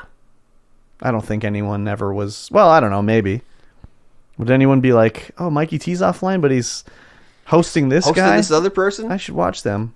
I don't think so, really. No. Maybe on a big channel it might make a deal. If someone was like, oh, look who's XQC is hosting. Yeah. Maybe then, but. This guy likes this guy. Maybe I'll check them out too. Yeah. Yeah, as long as they keep ahead of YouTube, they'll be okay. Who goes to someone's offline page? It depends. I do sometimes, but it's usually I think this person's going to start streaming shortly. Let me get there. But I know on the bigger channels, they have people there all the time talking. Yeah. If you go to XQC's channel and he's offline, there'll be people chatting spamming away. bullshit in there or whatever. Yeah, waiting for him to come back online. Even some smaller ones that I watch, sometimes you'll go and there'll be people chatting in the channel when they're offline too. But by smaller, I mean like a couple hundred viewers. You know what I mean? Yeah. Yeah, we'll see what happens. Hopefully they, I don't know, don't screw anything up. I kind of like it. It's in a good spot right now, I think. I think the revenue splits could be better. I think the monetization could be better. Well, but, you know, yeah, but that could be about anything, really. Yeah, that's true. I mean, it's better than nothing, I guess. Yeah. Could be just like, nah, fuck you, you don't get anything. Yeah. So, Yeah, they haven't. I don't think they've said who is going to be taking over. 10 years is a long time. Yeah. Twitch president Dan Clancy is going to be taking over. Oh, as the old CEO. Dan clan. Dan Clan. I love it. Love to Yes, see indeed. it. As long as these people are like, they know something about, like, I don't know, streaming. Yeah. They watch them. That's the thing is like, sometimes these CEOs come in and it's like, I have no history of this company. Like, I don't know anything about it. Like, I'm just a CEO, Yeah. which is not too good. Yeah. Dan Clan has been president, so. Yeah, but that doesn't mean he knows anything about streaming. He's been in the business, so. Yeah, but gotta know a little he's been something in about the streaming. president business. Yeah, the president of Twitch, which is a streaming company. Yeah, but that doesn't mean you know anything about streaming, right? It's like, I don't know. I think you would have to know a little bit about streaming to work at a streaming company. You think so? I think so. Like I'm pretty positive, actually. Reggie, the president of Nintendo of America, never did anything with video games when he became president. He was like president of fucking Pizza Hut. Yeah, but Dan Clan was the president of Twitch. Yeah, but I'm just saying, he could have been hired as the president from fucking, like, I don't know, Ricky Shoe Shack. Like, that was his previous job, you know? So just because... I mean, he's been a close partner to Sheer for, like, whoever knows how long. Yeah, but again, does Sheer know anything about it besides being a CEO? Like, CEOs are like, damn, we're spending too much money. We got to fire some people. Yep. Okay, fire 20 people for me. Okay, I'm going to the golf club. So, I don't know. Maybe this guy was a streamer. I don't know. Oh, looks like Dan Clan has been with Twitch for 16 years. Okay, so he's been around since... He's been there forever. He's been around. Same with Sheer. He probably knows what's going on. Yeah. They need to get Justin back. Justin TV? Yeah, he'd know what's up. Yeah. Yeah, we'll see how it goes anyways. Yep. Hopefully for some good stuff happens. More good stuff. Because a lot of good stuff's been happening. Yeah. But more good stuff. Yeah. Yeah. Speaking of good stuff, Uh-huh. Microsoft announced its partnership with cloud gaming provider Boosteroid to bring more games to more players around the world. What does that mean? Boosteroid is an independent streaming company based in the UK. And they have, they're kind of like a Game Pass kind of deal. Okay. But they have 4 million users globally, and they're one of the largest independent cloud gaming providers in the world. Okay. So now Microsoft's going to team up with them to get Game Pass to a lot more people, I guess. How does this get Game Pass to more people? I don't know. Yeah. Maybe they're using because they're going to use their servers as well. Or does in like Europe? does the Boosteroid have an app or something like that? Or are they just gonna put Game Pass in the app or something like Yeah, that? I'm not entirely sure. Oh yeah, like Boosteroid members. you can already like all you need is a browser to use Game Pass. Like you can launch the game inside of Edge. Oh yeah, so Boosteroid is a cloud gaming service kind of like that where you do it through Edge. Okay. Seems weird. But they're only it looks like they only do, as of this moment, where the hell did I see that? Epic, Steam, and another one. I don't know. I don't recognize. I don't that icon. understand what Microsoft gets out of this deal. They get Game Pass to more people. But how? How does it get it to more people? I don't know. Okay. Run PC games on any device. No downloads. Play in browser. Yeah, but you can do that in Game Pass without this Boosteroid. Can you? Yeah. Everywhere? All countries? Well, no, it's illegal to do it in like Iraq and Afghanistan and shit like that. So you can do it. Probably you can't have do to it in Cuba. Do you have to do it through Edge? No, I think just a browser. I have not actually tried it in a browser, but I think you can. Run PC games on low-end, outdated, or ultra-portable devices. Play on Mac, Linux, iOS, Android, Chrome OS, or smart TVs without console. Yeah, but I already do that. Yeah, maybe there's something to do with country locks with. Yeah, but with that would just be Game up Pass. to. That would just be up to Microsoft to enable it in a country. Yeah, but I don't know. Maybe Boostroid is the way for them to do that. Yeah, I Where guess so. Because Boostroid is already set up in multiple different countries, and their region locks are all off. Maybe that's their edge. Is they get in there with that instead of having to go through and do the footwork themselves. I guess so. They just partner up with someone who's already done the footwork. Yeah, I'm thinking it's more like it'll be like you log into your Boostroid account and then just Game Pass is a thing you can add to your Boostroid account. Yeah, probably.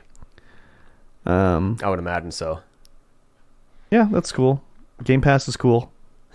Game Pass is definitely cool. I like Game Pass. If you don't have Game Pass, you're doing it wrong. Like, you definitely need to get Game Pass. If you're a gamer and you don't have Game Pass, like, what's wrong with you? Yeah, It's the best value in gaming, literally. Pretty much. It's easy to figure out what you got, not like on Sony. I don't know what the fuck I've got going on in Sony, man.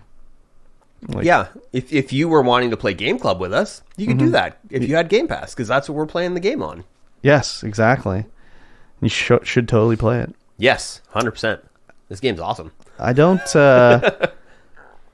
yeah, I don't know if this is more to like show that they're still like sharing their games when like, hey, you should let us buy Activision.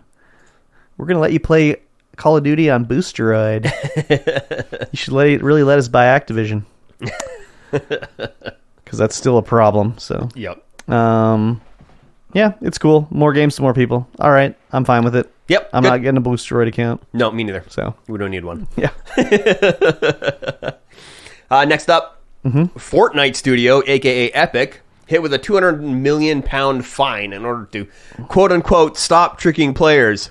How are they tricking them? This is due to the company allegedly letting children to rack up unauthorized charges without any parental involvement. But. So the parents put their credit cards on their children's account and then just go, okay, don't charge me up Yeah. too much. Yeah. This is a parental oversight thing, not a Epic bad thing. Yeah. It's like, if you don't want your kids to spend your money, don't give them your money. Yeah. It's as easy as that. Like, I'm sure there's times where a kid went into the parent's wallet and took out the credit card and we're like, what's the CVC? Okay. And did it, but like 95% of the time they're just like, here, kid, play Fortnite on my phone. And it already has my credit card information saved on it. Yeah. It's like, okay, that's your fault. And it says like, they make it intentionally difficult. I should really install Fortnite and see if it's intentionally difficult. It's not intentionally difficult. It's like not counterintuitive. It's not inconsistent, and it doesn't have a confusing button layout. Yeah. None of that. That's what this article is saying. That the FTC claims that Epic used design tricks to get players of all ages to unintentionally make in-game purchases using real money with counterintuitive, inconsistent, and confusing button configurations that led to unwanted purchases. Yeah, that's a bunch of bullshit right there. I haven't played or even looked at the Fortnite store, so I don't know. But I can't imagine it's that difficult to figure out. It's not. Like, I was playing it not too long ago, like last month. Yeah. I was playing it on a regular basis, and I'm like, how do I buy stuff? With this button here that says purchase this with these V-Bucks. Yeah, and like on Xbox or whatever, it'll be like the B button always cancels. Like, That's just what it is. It's just what it is. And then they say they retaliate against customers who dispute unauthorized charges by locking their accounts. Well, yeah, no shit. Of course they're going to lock your account. You did a chargeback against them. Yeah. Of course they're going to lock the account. What are they going to do? Just be like, oh, yeah, okay. You can keep the stuff that you've charged back. That's fine. No, we're going to lock your account and take it back. Yeah. No shit. So that some parent did a chargeback. The kid's like, I can't play Fortnite. I lost my skins. And then they complained to Epic. I mean, people get bullied when they don't have the right skins in Fortnite, don't they? Do they? I thought we talked about that like a couple years ago. Maybe. When kids were getting bullied because they didn't have the correct skins in Fortnite. Oh, wow. That's rough stuff. Yes. Bullied on the playground. Yeah, nice dance. It's not the floss. You suck. Yeah, I mean, $200 million, 200 million pounds, drop in the bucket. Drop in the bucket. They're okay. Yeah. But this is like this fine is just, it's no parental oversight. Yeah, I mean, the company apparently agreed to pay $275 million for violating the Children's Online Privacy Protection Act. Well, what is that? Like they're letting kids make accounts or something like that? Maybe. You probably have to be 13 or something to play the game, and they're not like making people say they're 13 every time they log in. The FTC claims that Epic violated COPPA and deployed design tricks known as dark patterns to dupe millions of players into making unintentional purchases. I doubt that very much. I highly doubt that as well. I mean, even the interface in the Epic Game Store, you know what you're doing. Yes. So I can't imagine it's much different than that, really. But I don't know. Yeah, I just don't like it when parents blame anyone but themselves. Yeah. It's like, oh, my kid charged $5,000. Well, why did your kid have the ability to charge $5,000? And why didn't you notice that he was charging $50 every day for 6 months? Yeah, right. It's crazy. It's so stupid. Yeah, I mean, that's just the way modern day parenting is, basically. Yeah. Give them the magic rectangle. Then they'll stop whining at me for a while until I take the magic rectangle away. Oh, don't take the rectangle away. No, the kids don't like that, man. They don't like that. They need their Fortnite. If I had a kid, they'd never see fucking magic rectangle, dude. Yep. Only magic rectangle they'd see is a book. Yep. Got to use your imagination. Nothing visual. Dude. Just words. Exactly. That's the way. Totally. This is coming from two non-parents. Let's go. I mean, but there's a reason why. Yep. These kids suck. Yep. Kids are the worst, dude. Something that's not the worst. Uh-huh. There's a big update on YouTube for the inappropriate language guidelines. Oh, really? Yes. YouTube is no longer treating all profanity equally. Okay. The use of moderate profanity like bitch, douchebag, asshole, or shit. Uh-huh. Your video could be eligible for monetization for using those words. Oh. Under the updated update instituted in November last year, these words would have been received in a no ad revenue Is that situation. In any video or just at the start of the video? Any video. Oh, crazy. The strongest profanity like fuck, cunt, in the first 7 seconds of the YouTube video will receive limited ad revenue. Under the update instituted in 2022, these words would have received no ad revenue. Okay, so before you would make money, but now no. Is that what they're before saying? you wouldn't make money. Oh, so if you had a hard F or a C at the start of your YouTube video, no ad revenue. Now you do get revenue. Now you do get so they've made it for the better. Yeah, they've made it for the better. And so if you just don't swear for the first 10 seconds of your video, good to go. Man, imagine your video, you got to swear within the first 10 seconds. That's crazy. I know. Wow. Yeah, and that's been a long-standing thing. Well, I remember like when I first started looking at YouTube, you couldn't swear on YouTube. Yeah. Like it was literally no swearing. Like a video would get deleted if there was swearing in it. Yeah. Like every music video was edited because you could not swear on YouTube. Now I'm seeing like titties and shit on YouTube. All over the place. And it's like not even like hidden. It's like, that's fine. It's okay. In plain sight. Just paint it up a little bit. No, like an actual boob. It's great. And well, that was back in the day when the YouTube video could only be less than 10 minutes too. Yeah. Yeah.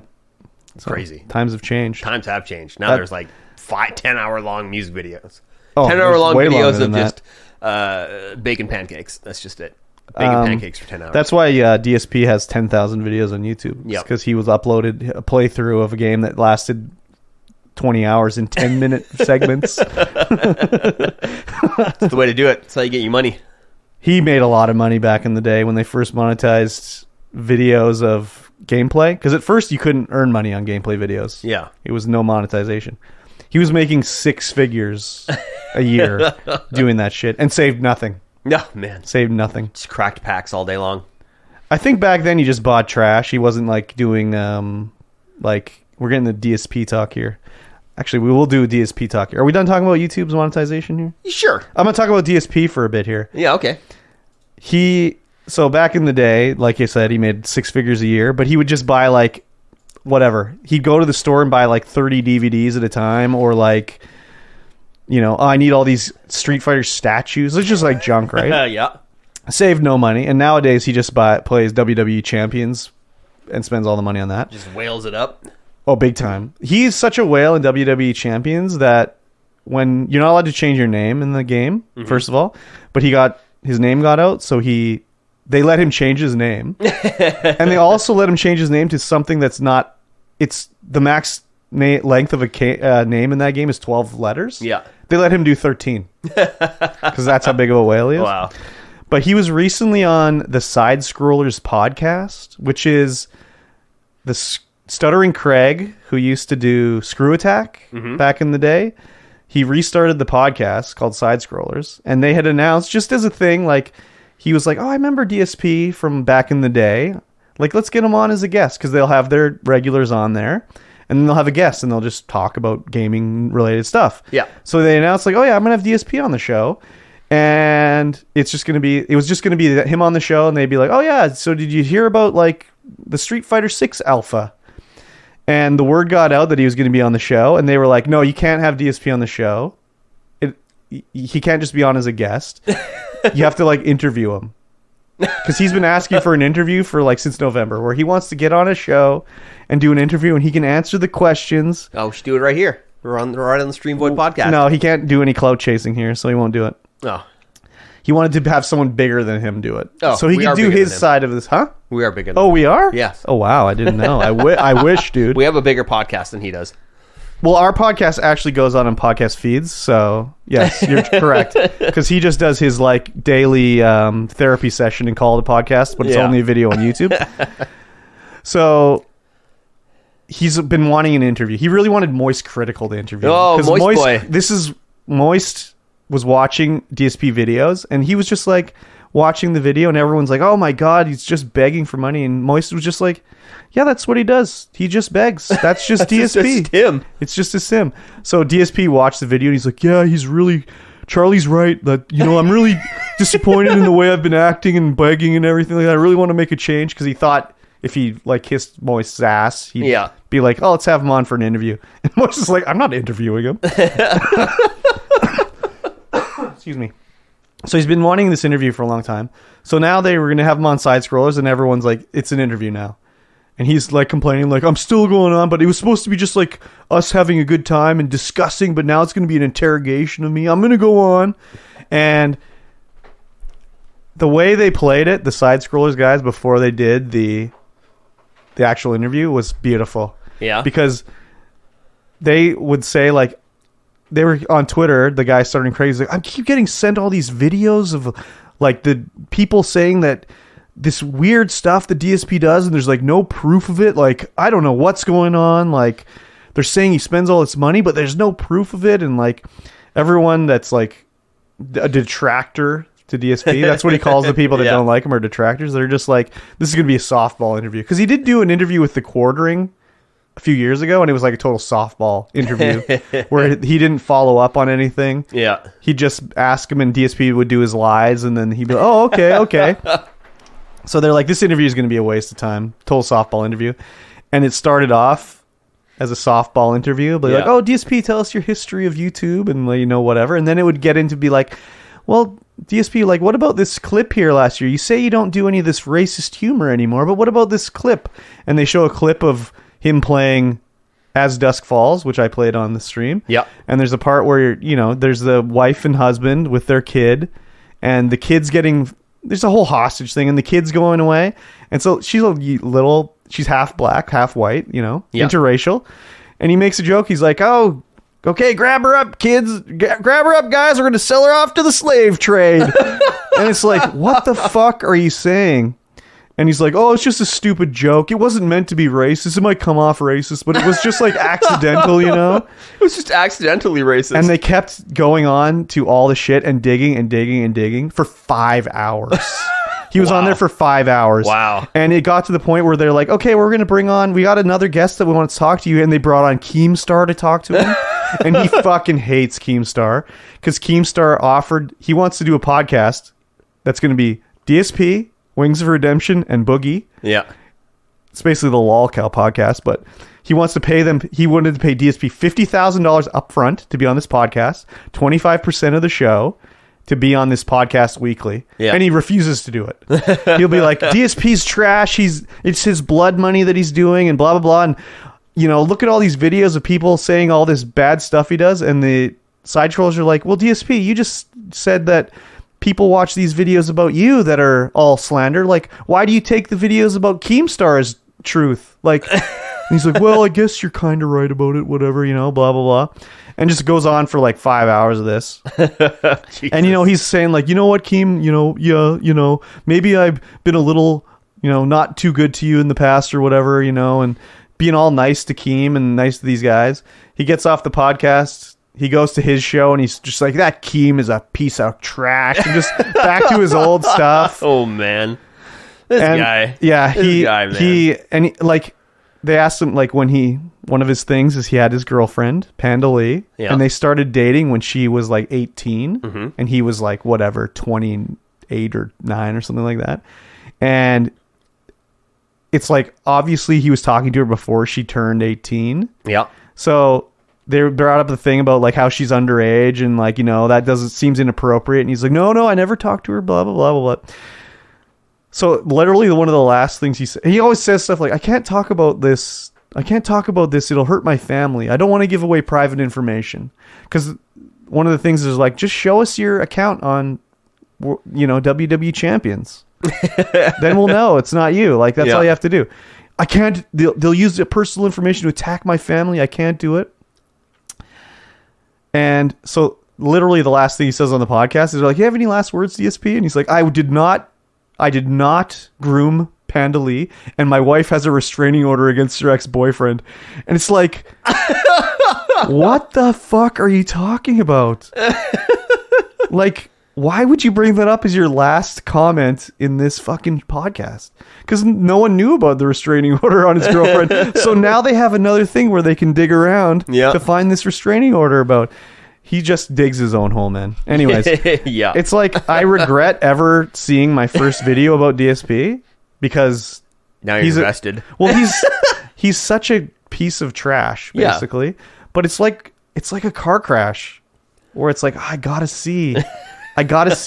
And like, you'd think after this podcast they did where they like seriously debunked everything he said. Yeah. Like, one of the things too is like this is, I don't really agree with this, but someone socially engineered their way into his bank account and downloaded all his transactions and like called into the phone banking and recorded the audio playback of all his transactions for like 6 months. So it's literally 6 months worth of transactions of the voice going like, on January 6th, charged $190 to iTunes. On January 6th, charged $59 to iTunes because he plays WWE Champions and he buys the largest WWE Champions pack that costs like $190. Yeah. So they have it like, and it has all like local Renton businesses where he lives. So they're like, well, what about the bank leaks? He always says those are fake. Those aren't real. Yeah. They're like, but they go, it's in your area. They go to all the stores that you've historically said you shop at. Like, we know that you go to them.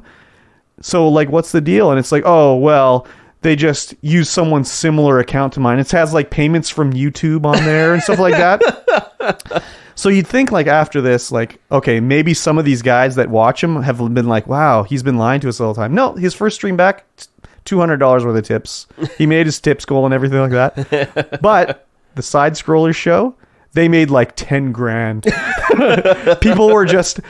donating and doing super chats and shit the whole time. Yeah. And he was saying like, oh yeah, well, the super chats would come in and it would be someone wanting them to ask like a bad question to me. So they kept sending them money and stuff like that. And it's like, not very nice of them and blah, blah, blah. It's like, what the fuck, dude? It's crazy. I wish I don't know why YouTube recommended a Dark Side Phil video to me. The algorithm is just too good. They were like, yeah. They were like, you know what? We show this guy one video, he's going to watch them all. But I don't watch Dark Side Phil videos. No. I watch like the highlights because you cannot watch a Dark Side Phil video. They're just so terrible. I've never even tried. I'll get all my Dark Side Phil information from you. The ones I do like to watch is like, okay, like when I beat Parasite Eve, I was like, okay, let me find this is how you don't play video from someone of Dark Side Phil's playthrough of Parasite Eve. Yeah. And then I'll watch and I'll be like, he is so bad at video games. Oh my God. Well, I sent that clip of him playing Outer Worlds to you. Yeah. Where he was shooting at a guy and missed like 50 fucking times. I cannot wait to watch This Is How You Don't Play Outer Worlds when I'm done Outer Worlds, just to see how bad he is. Yeah. So I apologize for the Dark Side Phil talk, but it was just this last couple of weeks has been like just gold for seeing him dig his hole even deeper. Hey, it's all right. You got to talk about what you like. But I don't like him. But it's like you don't like them. You like the fact that you don't like them, so you got to talk about it. I mean, I know that's one of his things. Is like he says people like to hate me. It's like I don't like to hate you, buddy. I don't hate you. I just think you're sleazy and like you act like it's unwarranted. And when I first saw him, like I know I always complain about people not doing critical thinking and stuff like that. So I watched the video and I'm like, there's no way like his streams are like this. I'm like, there's not a chance. So I watched a stream and I was like, holy fuck, this is real. I cannot believe he acts this way. Just calling everyone morons and like people donate money to him and be like, you're an idiot. Like, why would you say that? You're an idiot. Like, anyway, yeah. Just watching his streams, like, when you're streaming and people are talking in the chat and they'll be talking like, oh, about a movie or whatever. Yep. If DSP sees that in his stream, he'll be like, why are you guys talking about the movie? Why aren't you talking about the game? Or why aren't you talking to me? It's like if I saw someone talking about a movie in the stream, I'd be like, oh yeah, I've seen that movie. Or like, hey, tell me about that movie. But he's like, no one's talking about the game. Like, what's that have to do with the game? It's like, oh my God, join into their conversation. Yeah. But he thinks it's like they're there to talk to him and ask him questions and entertain him, not the other way around. Yeah. It's so fucked up. He's such a weirdo, dude. Something's wrong with that guy. Anyways, I'll shut up about DSP now. Yeah, all right. Sorry, everyone. We'll talk about more streamers, though.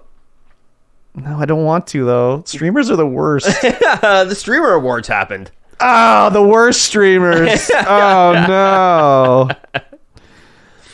So yeah, we had the Streamer Awards. I didn't know this, but it's hosted by a streamer, Cutie Cinderella, and she hosts the entire thing.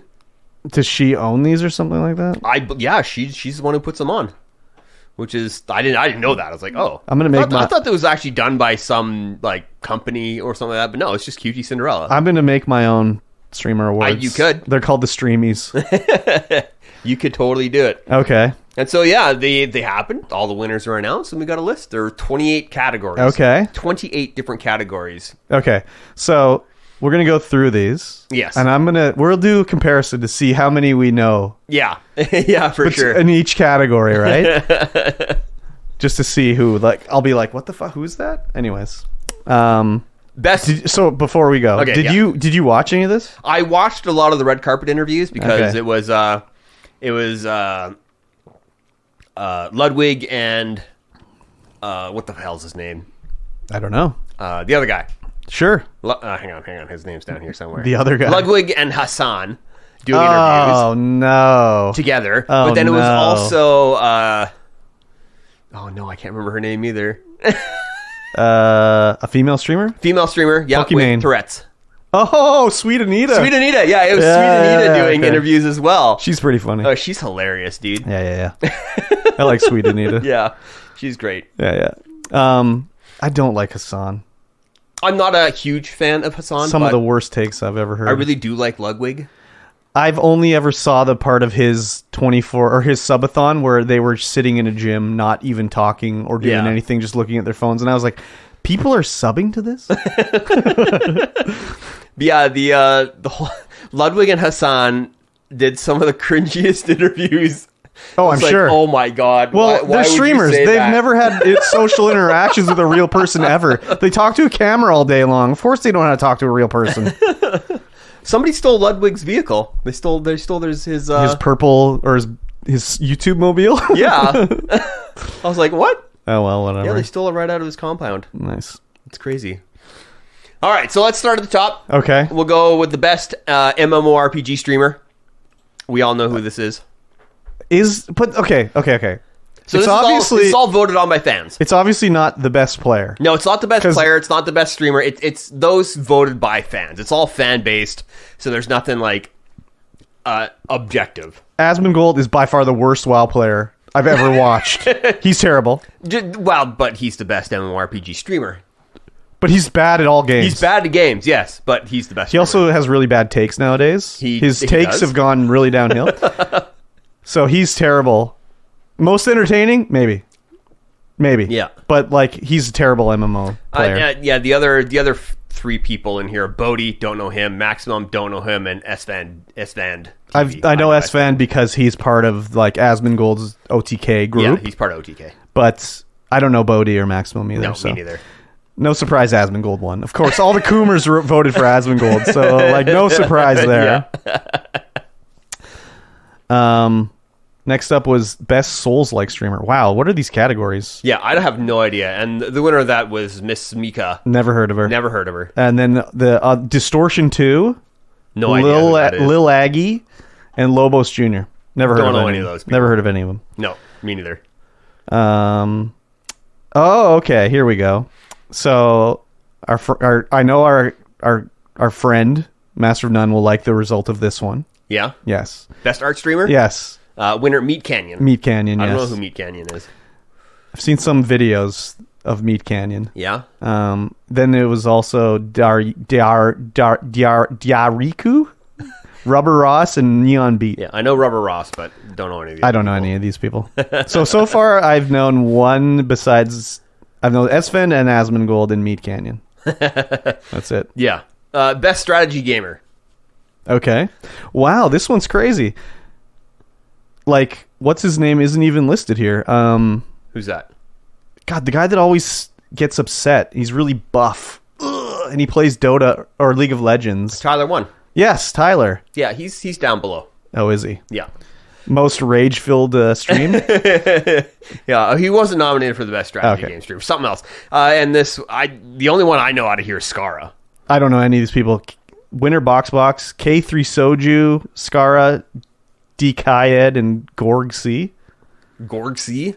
I don't know any of these people. I don't know any of them. I don't watch any of these. I don't watch any of these games. Because Skara is. Well, I like the best strategy games like Dota, Teamfight Tactics, StarCraft, Hearthstone, Super Auto Pets. Man, Super Auto Pets is just one of them games. I want to play it, but I haven't for some reason. It's free. Okay. Yeah, Super Auto Pets. Never heard of That's it. That's a crazy. It's just Super Auto Pets, you know? Yeah, I've never heard of it. Seems weird. Yeah. Best chess streamer. I know chess was big like a year ago. I don't think it's that big anymore. I think it still is pretty big. Okay. Only 4 people nominated? Yeah, I guess. I didn't know that best chess streamer should have been its own category. Probably not. I don't like Gotham Chess's like headshot he's got here. He looks super douchey in it. He's the winner. And then there's GM Hikaru, Anna Kramling, and Botez Live. I don't know any of these people. Yeah, me neither. Oh, best League of Legends player. Okay, here we go. Yeah, Tyler won. Of course. Against the Baus FFS, K-Drell, and Dantes. Okay, sure, whatever. Yep, no idea. I've only ever watched one streamer play League of Legends. 9 Arsons. Yeah, I've not watched really anyone stream it except for 9 Arsons. And I don't even watch it. I just listen to it because I don't fucking know what's going on. Yeah. Best Battle Royale streamer went to It's Timmy. Never heard of him. Of course. I'm assuming Apricot is a VTuber. Looks like it. Sim Funny, Nadia, Clicks. Don't know any of these people. I only know Where's Timmy. Ninja? No, he doesn't. Doesn't Oh, count. no, Timmy. Yeah, it's Ninja's off, I guess. Okay. Best music streamer. This is BS. This is BS. Winner, T-Pain. That's BS. I mean, okay. I would argue that if you are a professional, you shouldn't be in the running for this. Any category. It's kind of weird, but I mean, he's a streamer. Yeah, but like, okay, but he's also super fucking famous, so of course he wins. Yeah, I guess. I mean, Like, especially if it's up to the fans, I guess he just wins. Yeah, like, of course he wins. Like, who the fuck is the 8-bit drummer? I don't know. And Like, Chris of course Next Door. T-Pain wins. If fucking 50 Cent started streaming, he'd win this category too. It'd be like 50 Cent, T-Pain, and like 2 other famous people. Yeah. Come on. Anyways, Hakumai, the 8-bit drummer, Chris Next Door. I mean, I know T-Pain, but I don't count that. Yeah. I don't count that. Best FPS streamer. Okay, all right, here we go. Went to Asu. Never heard of him. No? No. I've heard of Asu. And Summit 1G is in there. I know as well. Summit. I know Summit. That picture is not too flattering. Of Summit. It's not a very flattering picture. Not Summit, very no, but, flattering. Of Summit. Super TF, Scump, and Flats. Never heard of him. Never heard of him. Best speedrunner. Oh God. I don't know any of these Where's guys. Carl Jobst here? Yeah. Squeaks, Yeah. Virtual, Simply, and Point Crow. Point Crow with won. the win. I Never don't heard know any of them. Never heard of any. The Hidden Gem Award. I should hope I haven't heard any of these people. Yeah, these are people with less than 100 average views. Hell on Neptune, AVG Hands, King Samalot, Yep. and Nixolay. Yeah. Never heard of him. And King Samalot takes the win. Yeah, never heard any of these people, but I mean, I'm not supposed to have heard of any of them because they're hidden gems. Exactly. Best IRL streamer. Okay. Jake and Bake Live was the winner of that. I don't know who he is. Don't know who he is. In the running was FanFan. I've heard of FanFan before. I've heard of the name. Joey Katoik. Chaotic. Katoik. Joey Chaotic. Chaotic. Yeah, that makes more sense. Never heard of him. Ginny TTV. I've heard of Ginny. I've never seen her. And Extremely. Extra Emily. Extremely. Well, maybe I'll read these. Extremely. Extremely. Yeah. Next up was Best Roleplay, run by Phantom, and then Fusely, Buddha, and Zerka. Never heard of any of them. Yeah, me neither. Best Valorant streamer. God. Okay. Don't know any of these people either. I mean, I've heard of Kai Day or whatever her name is. 'Cause I think she's friends with Pokemon, but she won, and then Shazam, Quarter Jade, and Tariq. Sure, cool. Yeah, no idea who any of these people are. Best Minecraft streamer, Quackity won. Yep, I know Quackity, I know Tubbo, and I know Small Ant. I know the Coolest names. Gamers, though, don't know. I know the names of Tubbo and Quackity, but I don't know the other two. I'm pretty sure all 4 of these guys have been in multiple Mr. Beast videos. I wouldn't know Minecraft anything that videos. was in a Mr. Beast video. I know you wouldn't. Rising Star, what is this for? Up and coming streamer that has grown tremendously over the past year and is on the path to becoming a top streamer. Note that to be eligible, the streamer must have less than 1,000 average concurrent viewers in 2022. Okay. Froggen 1 was the winner. Don't know who they are. Alex, I watch. Keo and Princesma Live. And Alex I only watch because, well, I mean, she's with Wubby all the time, so. Oh, that's his girlfriend? Yeah. Well, that shouldn't, like, it's just like Wubby's on her stream. Okay. Lots yeah, of viewers. Wubby's on her stream, and she's on Wubby's stream more often, I think. Okay. Stream Game of the Year. Okay, I've heard of all of these. Yeah. So this is just the game of the year that people have been streaming: Minecraft, Elden Ring, God of War Ragnarok, and Valorant. And Elden Ring was the winner of that. Wow, God of War Ragnarok was on the list? Weird. Yeah. That's a weird one. Best content organization. OTV. Yeah, OTV was the winner. Shoujo, OTK Networks, and 100 Thieves. OTK Network? No. Where's FaZe Clan, baby? Oh, Shoujo. This is the one that Neanners is in, because there's in that DSP clip, someone said, because he's like, who the hell is Neanners? And someone said she's that's Neanners from Shoujo. Oh. And he's like, that's Neanners from Shoujo. And she's like, I'm Neanners from Shoujo.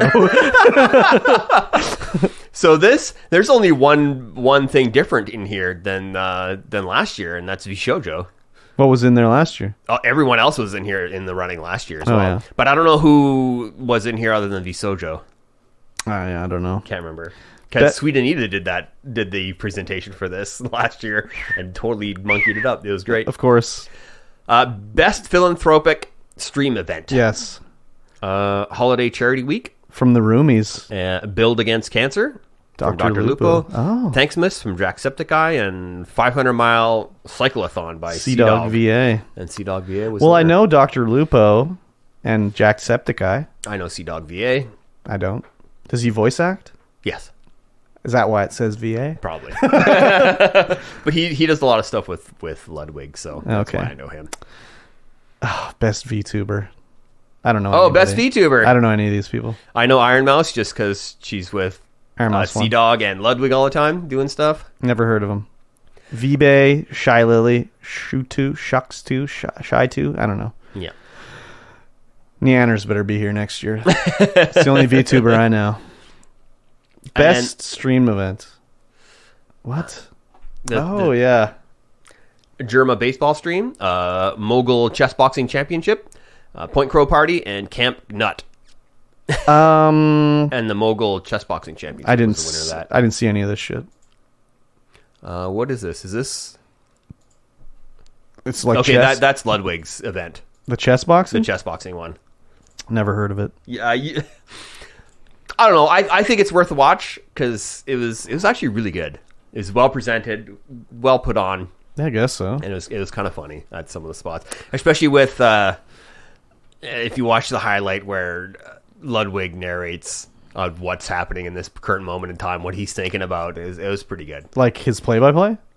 Well, kind of like his highlights. Okay. So he goes through and talks about like the Smash Bros guys, where one of the guy just didn't do any of the boxing training. Oh, he gets fucking... And then just got his face beat in. Yeah. Idiot. Yeah, that was actually really cool. I rather like that event. So, yeah. I've never seen it. Best Just Chatting streamer. Hassan won. Pay Money Wubby was up there, Iron Mouse, and your Rage Gaming. Yeah, I know Hassan and Pay Money Wubby. But I only know Pay Money Wubby because you say his name all the time. Sure do. And Hassan, terrible takes. Pay Money Wubby does some crazy stuff on stream. He did a pancake batter stream where they were making pancake batter in a tent. Sounds awesome. Sounds incredible. It was like, what are you guys doing? This is the most awkward thing I've ever seen. Probably. Best variety streamer. Oh my god. Fucking the pride of Canada right here. XQC. XQC was the winner. I can't even understand that guy. How could you watch him? I watched a video, Linus video, where he goes to XQC's to fix his computer. Oh yeah, and the dude just rambles, talks. Well, of course, like that's all he does. Minute Is talks to the fucking monitor all day. I'm like, holy man, how do you even understand this guy? Yeah. I'm Dante, Sea-Dog VA, 39 DAF, and E-Rob. I mean, I've heard of 39 DAF and E-Rob. I haven't. And the only reason I know I'm Dante was because I was watching the red carpet interviews where he was on there. Yeah, no, never heard of anyone. He's like, I'm going up against XQC. I'm not winning. That's true. At least he knows that anyways. Yeah. The Juicers, dude. Of course they outvoted everybody, dude. Yeah. League of Their Own. What is this? The streamer is a pioneer that creates one-of-a-kind content with their creative and out-of-the-box thinking. They are a trailblazer in the streaming industry, someone who relies on themselves for their content ideas and generally in a league of their own. Won by Doug. What does he do? Stream his like fashion of different tank tops or what? I don't know. Ludwig? I have no idea what he does. Ludwig? Okay, right, whatever. Ludwig lost. Will Neff, Nimple, NMP Lol. I don't know. Yeah, the only one I know out of there is Ludwig, and the only reason I know about Doug is because Ludwig talks about him all the time. Never heard of Doug, but I know Ludwig. The Streamer's Streamer Award for streaming and excellence in streaming.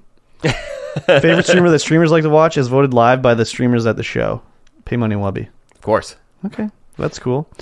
The Legacy Award, a legend has contributed a great deal to and has had a profound impact on the streaming industry, i.e. a career achievement award. Germa. I mean, I know Germa. Never watched him. I don't know about him at all. I've seen clips of him on TikTok that I really swipe past really quick. Gamer of the Year. Yep.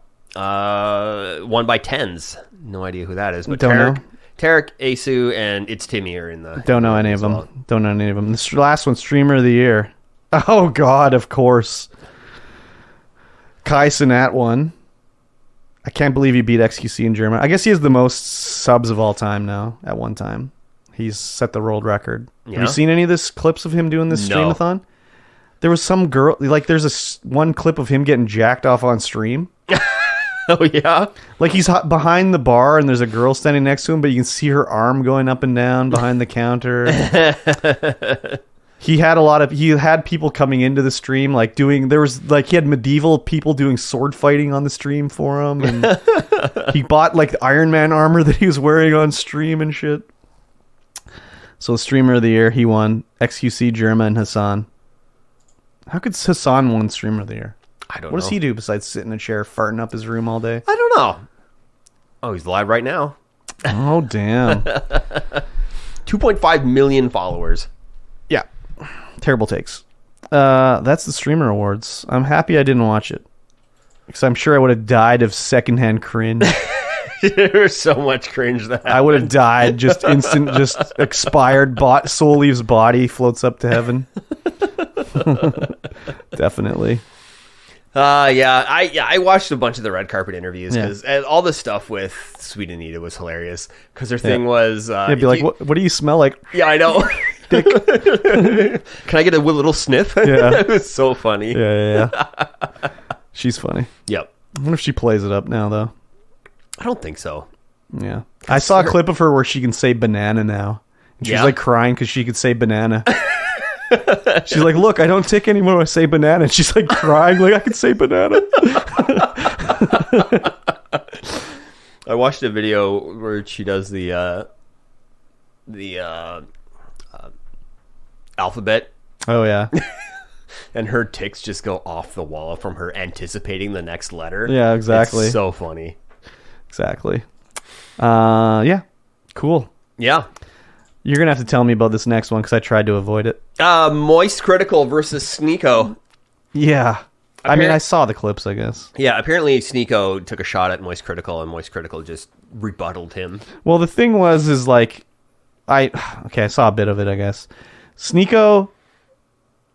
Moist Critical was watching clips of Sneeko's stream because people were saying you should watch it, but he couldn't watch the stream because he said he kept dropping slurs. Oh, yeah. Dropping slurs. So he couldn't watch it, so he's watching clips, and Sneeko was like, oh, you want clips? I got clips, and he's holding up, like... Oh, yeah, but that's after. That's after the whole... Oh, okay. Moist Critical rebuttaling Sneeko. Okay, well, I didn't see this rebuttal. I just saw the stuff about the guns. Yeah. Well, Sneeko is just, like, going off on Moist Critical about whatever.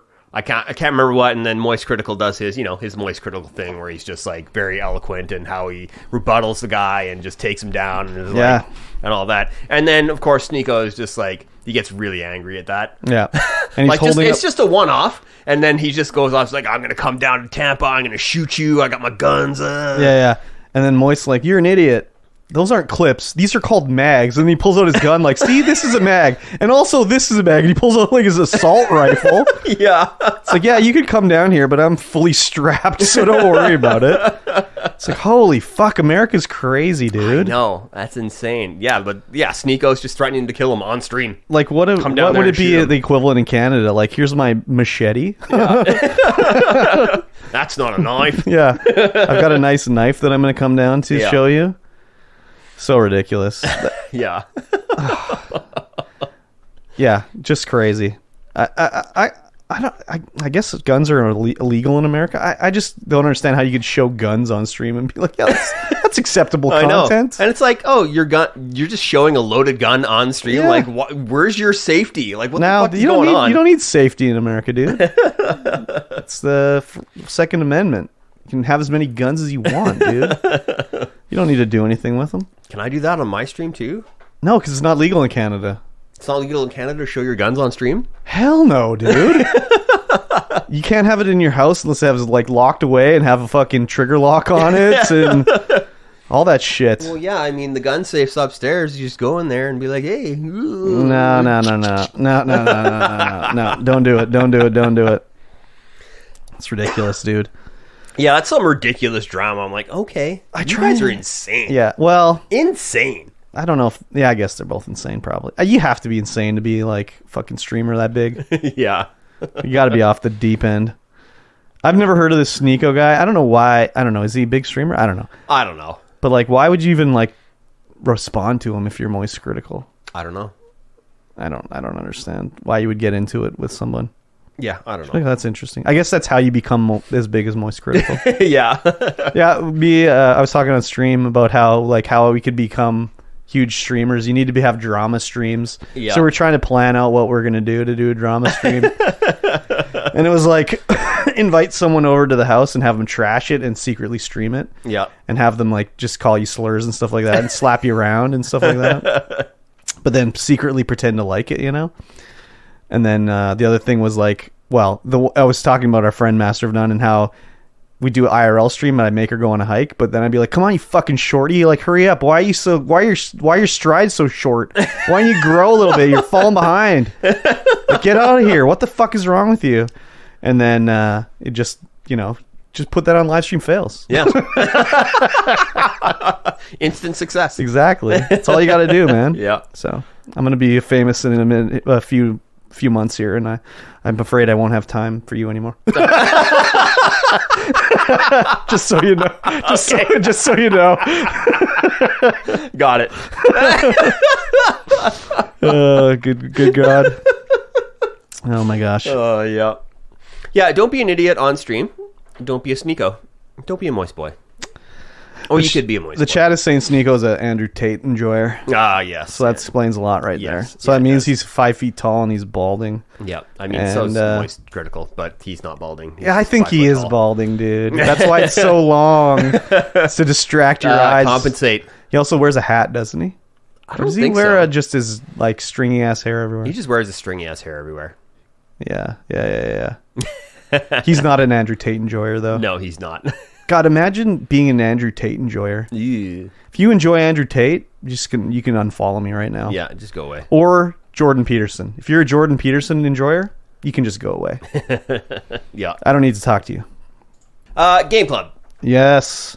Each week, we talk about a game that we have played, and we are currently playing The Outer Worlds. But what type of part of a game do we play? We play a part, a level, a segment, or a timed interval. Oh, there we go. Of a game, and then we talk about it on stream. And of course, this time we are playing The Outer Worlds. Yes. Not to be confused with The Outer Wilds. No. Exactly. Our current trip, Yep. current mission has us going to Byzantium. Which is supposed to be the utopia, the crown jewel of the Halcyon system, Yeah. as they've said. I should have realized it's going to be a dump. You should have I realized should have it's gonna be a realized dump. the way they were talking it up. But yeah, it's not really the utopia they've been telling me it is. Yeah, no, when you get there, it's just a dump. Yeah, I'm like, as soon oh as my I got God, off the what's ship, happening? and I was like, oh, yeah, I should have known it Yep. wasn't going to be good. Got him. Exactly. So this section was a lot less to do than the other sections we've done up to this point. Yes. A lot less to do, especially in the last section. This was more like being on the Groundbreaker than like on, what was the last area called?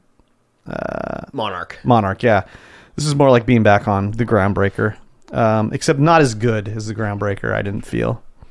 I enjoyed it, but I found the characters I thought were better in Groundbreaker. Yeah.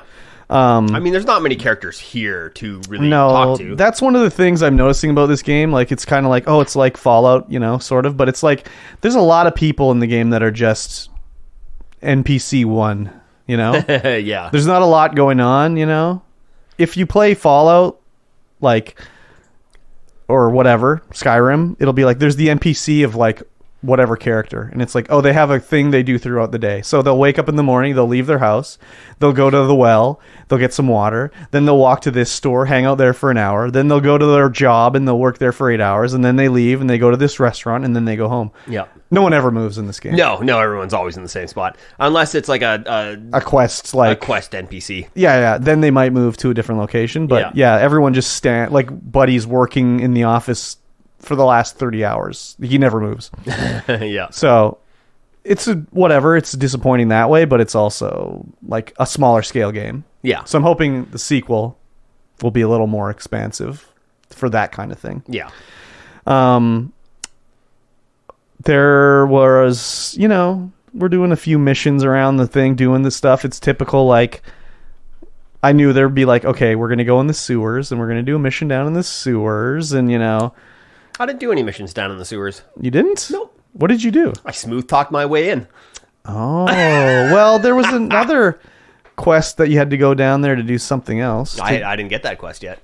Oh, so you didn't do all the quests and everything? No, I was wrapping up quests on Monarch. Oh. So I did the gunship crash site. Oh, right. And so you never talked about that. Yeah, no, we never did. But that site, they just crashed a ship there. There's nothing really that changed except now there's a ship. Oh, okay. The terrain's the exact same. That's kind of what I figured. Yeah, because the ship's like on the side of the mountain. Yeah. We'll just put a ship there, whatever. Yeah. So yeah, I went. I did the thing. I got the targeting module, whatever the frigate's called. Yeah. And who did you give it to? I didn't give it to anybody. No. What were the choices? You just walked away with it? No, I eventually gave it to what's his face, not Graham. Okay. So first of all, Graham and what's her name at the iconoclast? Yeah, the iconoclast. So Graham's alive for you? Nope. Oh, okay. I was going to say. I killed him. You killed him? Yeah. Yeah, me too. Yeah, I had to. There didn't seem to be a way to talk him out of doing what he was doing. It was like all conversational choices led to me killing him. Yeah. I was siding with what's her name, the other girl. Yeah.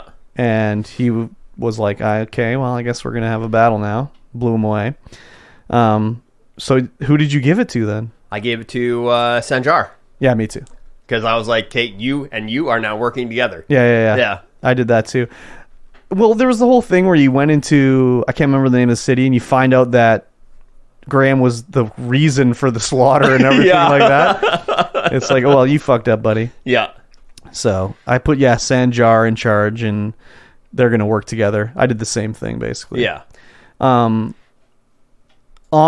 So how much, you didn't do everything in... No, I didn't have time. I played for quite a while yesterday and the day before. You had 2 weeks, dude.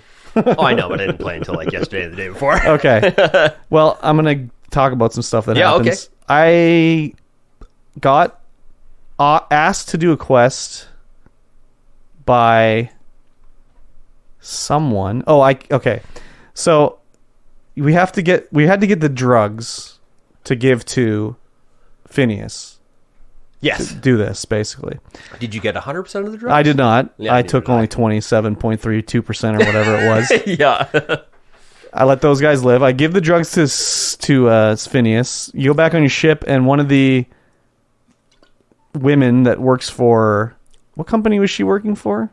I don't know, but she's the doctor. She's the board. No, there's the board woman called me. Did she not call you? Oh, yeah. She's like, I got a proposal for you. Yeah. Come talk to me. And she was like, put this like tracking device in his ship and we'll track him. I told Phineas, and he's like, oh yeah, do it. Put it in there. Yeah, I did that too. So then I finished the quest, and it's like, I got to go talk to her, right? Did you go back and talk to her? No, that's where I ended. Okay. So... Because it was getting to be late, and I was like, I got to get to bed so that I can try and get up early. Well, I'll tell you what I did with this, because it's not really spoiler, because it's... Well, it is what I did is a spoiler, but you go back to talk to her, and she's like, yeah, okay, that's cool. He like blocked it out. Thanks for helping. But we're having a real problem with us on Terra 2. And you be like, what's the problem? She's like, you really screwed up down there with the in the city there. What's the city called? With the Saltuna plant and everything like that, where you could choose to give it to the Leafy Boys or the Edgewater. It's like she's like, you really screwed us over there. They're like a drain on the resources down there. I need you to go down there and kill everybody. And I was like, I don't think so. I don't think I'm going to do that too much. Huh, interesting. So I'm wondering if it'll be different for you, because you did it so the power's still on. Yeah. To the city. Yeah. Or I did not. And I'm like, no, I don't think I'm going to do that. And all the responses were just like, either you're doing it or you're going to die right now. So I was like, well, I guess you're going to die, lady. So I killed everybody on the floor because they all attack you when she attacks you. Yeah. I killed everybody. And then I know I failed the mission because I refused to kill everybody on Edgewater. But it was like, wow, there's not even a way to talk your way out of it. There wasn't even like an option to be like, oh, my perception is high enough. Yeah. It's just like, no, you're going to do it or you're going to die. So I'm like, you're crazy. So I killed them all. So I don't know how that mission will go for you or whatever. My Lie and Intimidate are now at 50, and my Persuade is almost at 100. Mine are like 60 something each. But there's some where it'll be like not even the skill. It's like the main skill check. Yeah. And every single time one comes up, it's like, I'm not high enough on any one of them. Oh, no. They're always too low. Yeah. So the Phineas was like, so next, I think we're very near the end. I think we're near the end too. Like, I don't know, but I think maybe this next section is the end because it's basically like go to the ship and get everybody. So I don't know if we're going to battle through and just if there's going to be quests. Like, I don't know what's going to happen. How's it called? Hope. Hope. Yeah. Yeah, I don't know how much is left. There was another sort of story mission that came up, but I think that was the one from going to Edgewater. Yeah. That's like a main story quest. Did you complete the what the hell is it called? Who are they? Hang on, let me look at the place. Where the hell's Groundbreaker? Frank, you're in the way. Who the company on Groundbreaker? Oh, yeah. The ship whatever guys. I went to talk to the doctor, but I recruited her. Yep. To come work for Phineas, and then them on Groundbreaker, she's like, oh, I can't believe you betrayed me. The Sublight guys. Yeah. She's like, I can't believe you betrayed me. You're done with us. You're fired. Oh, really? Yeah, because I said, like, I recruited her to go work for Phineas. Yeah. Did you kill her? No. I completed the quest. Okay. And they were like, okay, well, we're going to give you more quests. And so it unlocked a new location. How did you get a new quest? What did you tell her? I don't know. Because I just told her, like, oh, maybe did you lie to her or something and say, like, oh, yeah, she is an alien or whatever? Because I was like, no, she's not an alien. She's working on, like, everyone is dying because they don't have enough nutrition. She's trying to, like, genetically modify people so they can eat saltuna and live. And she's like, oh, you betrayed me. Okay, well, that's it. We're done. Goodbye. And it gave me the achievement saying, like, hey, you completed the Sublight, like, storyline. So my Sublight quest was to go down to the what the hell is it called? The pink and purple company. The pink and purple company. The guys that make sweets and stuff. Oh, like Auntie Cleo's? Not Auntie Cleo's. There's another one. Spacer's Choice and I can't remember. In the Stellar Bay ruins, there is a company there that you go underneath, and they want you to pump gas out.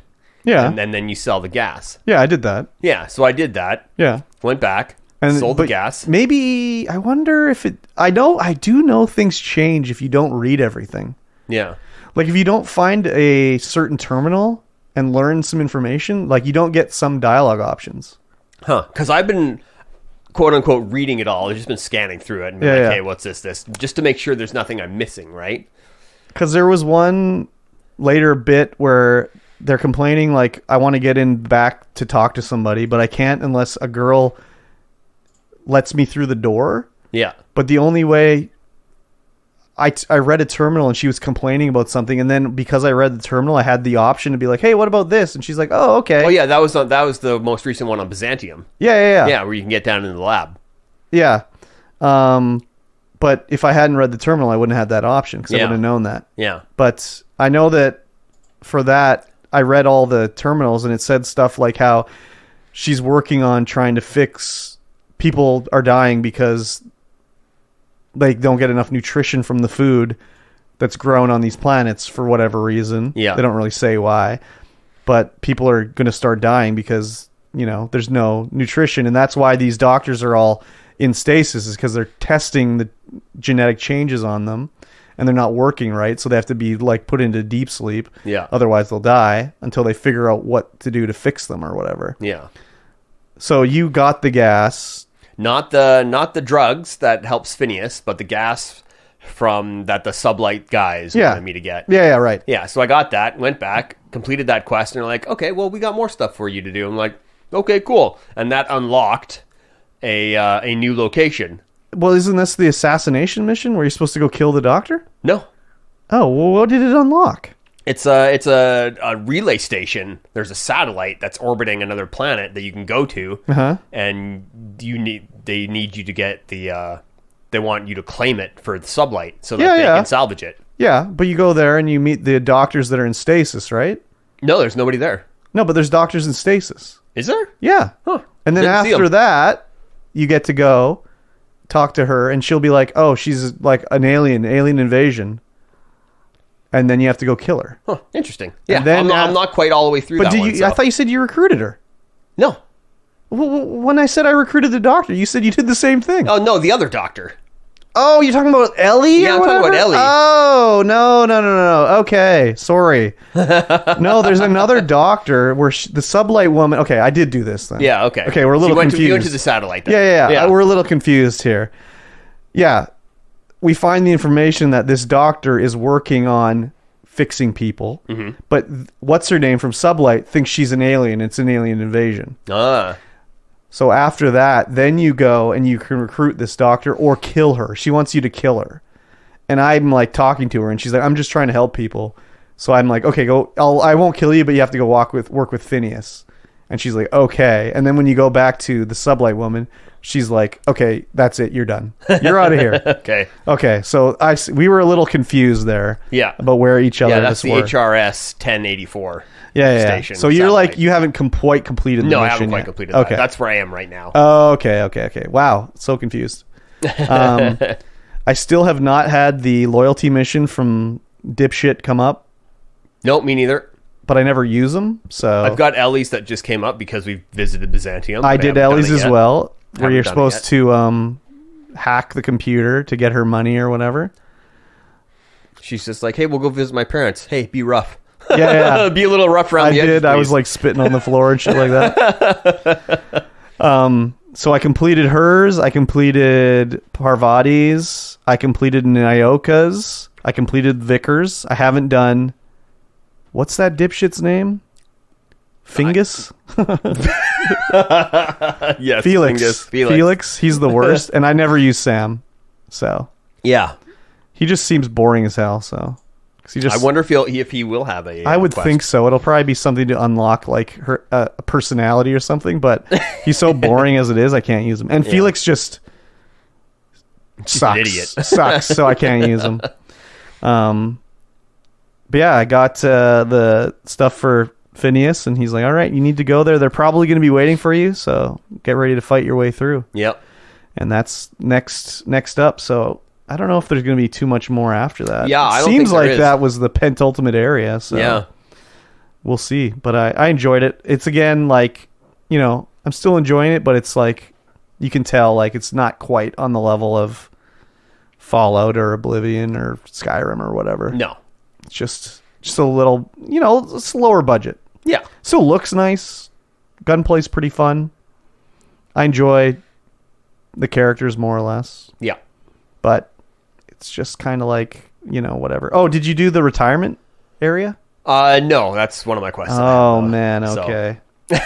I'm pretty sure I know what's going to be going on in there. Tell me what you think. Well, it's retirement, so they're just going to get killed and turned into Saltuna or some shit like that. Yeah. There's no Saltuna, but... No, but it's Soylent Green. Yeah, it's not even... It's not even, but... Bioreactor, some shit. Yeah, it's like... I enjoyed that going down there because you go into a little entryway and it's like, here's, there's a voiceover telling you all about retirement, and you can read all these propaganda posters about how the retirement's going to go and everything like that. So it was interesting anyways.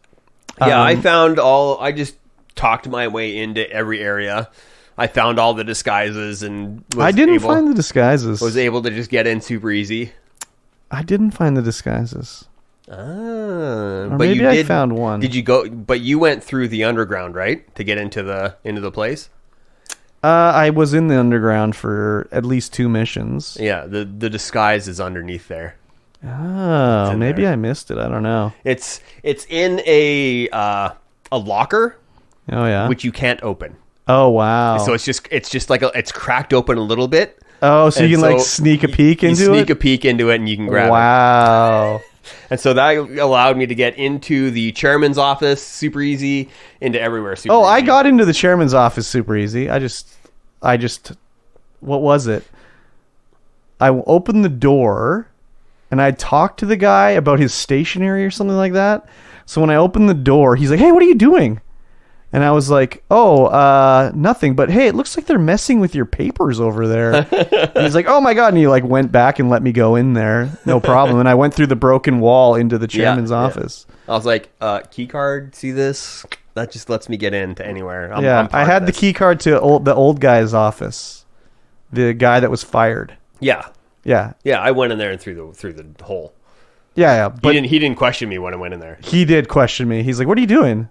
Can I help you?" And I was like, "Oh no, I'm okay. But yeah, they're messing with your papers." And then he left me alone. So every time I try and pickpocket somebody, they're like, "Hey, what are you doing?" I'm like, "Oh, I'm just leaving. Don't worry about it." Because my persuade so high. I never try pickpocketing anybody. I don't think I've pickpocketed anybody. Yeah? No, I don't think so. Yeah. You know, you could. Just try it. Yeah, just sneak up to somebody and you can pickpocket them. Oh, okay. Yeah, there's a few things where it's like, I don't really like the way hacking and opening locks is in this game. It's just like automatic. Yeah. I prefer it like Fallout, where it's like a mini game. Yeah, mini game would be cool, but I don't know. I'm okay with how it is. My lock picking is so high that I can see what's in the bin before I even pick the lock. Yeah, me too. But and then it's just instant when I do. Yeah, I like that too, but it'd also be cool if it was like, that's, you work your way up to that. Not everything is an auto pick. Yeah. Like I like in Fallout, where the better your hacking is, the easier the little mini game becomes. Mm-hmm. And Fallout, like, it took me like a long time to realize in Fallout that you can like sort of even like in Fallout it brings up like the messed jarbled up. Yeah. The code. And you have to choose the code and it'll say like, oh, 1 letter matches or whatever. But if you go through all the garbled bullshit and you find other like little things surrounded in brackets, it'll like remove options or like refresh it. And I was playing probably for like 30 hours before I found that out. So yeah, I'd prefer if it had some sort of mini game like that. Yeah. Next one. I would think the next one is going to be twice as big. I would imagine so. And twice as much. Although, didn't this game not do too well in the critical reviews? No, I think it did okay. I mean, they're doing the sequel. That's good. Yeah, it's already been announced and everything, so it's coming. It's coming. Yeah, look forward to playing that for sure. Even though we're not done this, I would look forward to playing this more. Yep. As usual. Exactly. I think we're getting near the end, so we're going to need to figure out another one afterwards. Yes. So if you have something you think you'd like to watch, play, whatever. Play with us. Let us know. And do play with us. Preferable something that's been free or is free, so people can easily play along. Game Pass. Free on Epic. Yep. But we're not averse to buying a game. We sure aren't. We did that for Alan Wake. We sure did. So, and we prefer a thing where it's like a clear goal. Yeah. The story mission seems to be working pretty good. No open-ended. Yeah, the story mission is working pretty well. Most of those open world games have story missions. Like That's true. If you just played Fallout 4 story missions, it's like a 8-hour game. Yeah. But it's like there's like 12 trillion side missions. So yeah. We can pretty much play anything that has like a defined mission anyways. Yeah. So, yeah, I'm enjoying it. I'm going to play more. Definitely. I'd like to get the old Spacer's Choice version, like the special edition, but you have to like own the game and buy the upgrade and all that shit. So have to buy it all. Buy him on. I guess we might do the DLC. I don't know. We'll see. I don't know. We'll see. We'll see. We'll see. Yeah, and if you want to play along with us, make sure you join the Discord. It's listed down there in a doobly-doo. Yep. And then we make a post. Well, there is a post up for your experiences playing the game. Yep. Let me check that right now. I don't think anyone's posted No. anything in it. No. Forum discussion is quite empty. No, nothing right now. Yeah, nothing now. But make sure you play along with us and show us your thoughts. And we'll interact with chat at this moment in time as well to see how their game playing has been. No one's playing it. No one's playing it with us. Not right in now. the chat right now. Not in the chat right now. Yeah. So that's okay. Yeah. All right, guys, that's going to bring us to the end of this podcast. Yes. Yes, it is. If you liked what you listened to, if you like us, go ahead, leave us a review on whatever podcatcher you're listening to. Give us a thumbs up. Give us a something on YouTube. You know, these are posted. We break up the story and post it on YouTube. Yes. Every week. There's all kinds of videos on YouTube. We get some comments. Yeah. Someone, for example, told me that Fantastic is not a Chinese company. Huh. They were like formed in like Poland or some shit. Then they moved to Singapore. Something like that. Interesting. I was like, wow, I look like an asshole. Yeah, definitely leave us a comment, leave us a like, share us with a friend. That's the best way to get us out there. Yep. And we'll see you guys again in 1 week's time. Au revoir. Bye.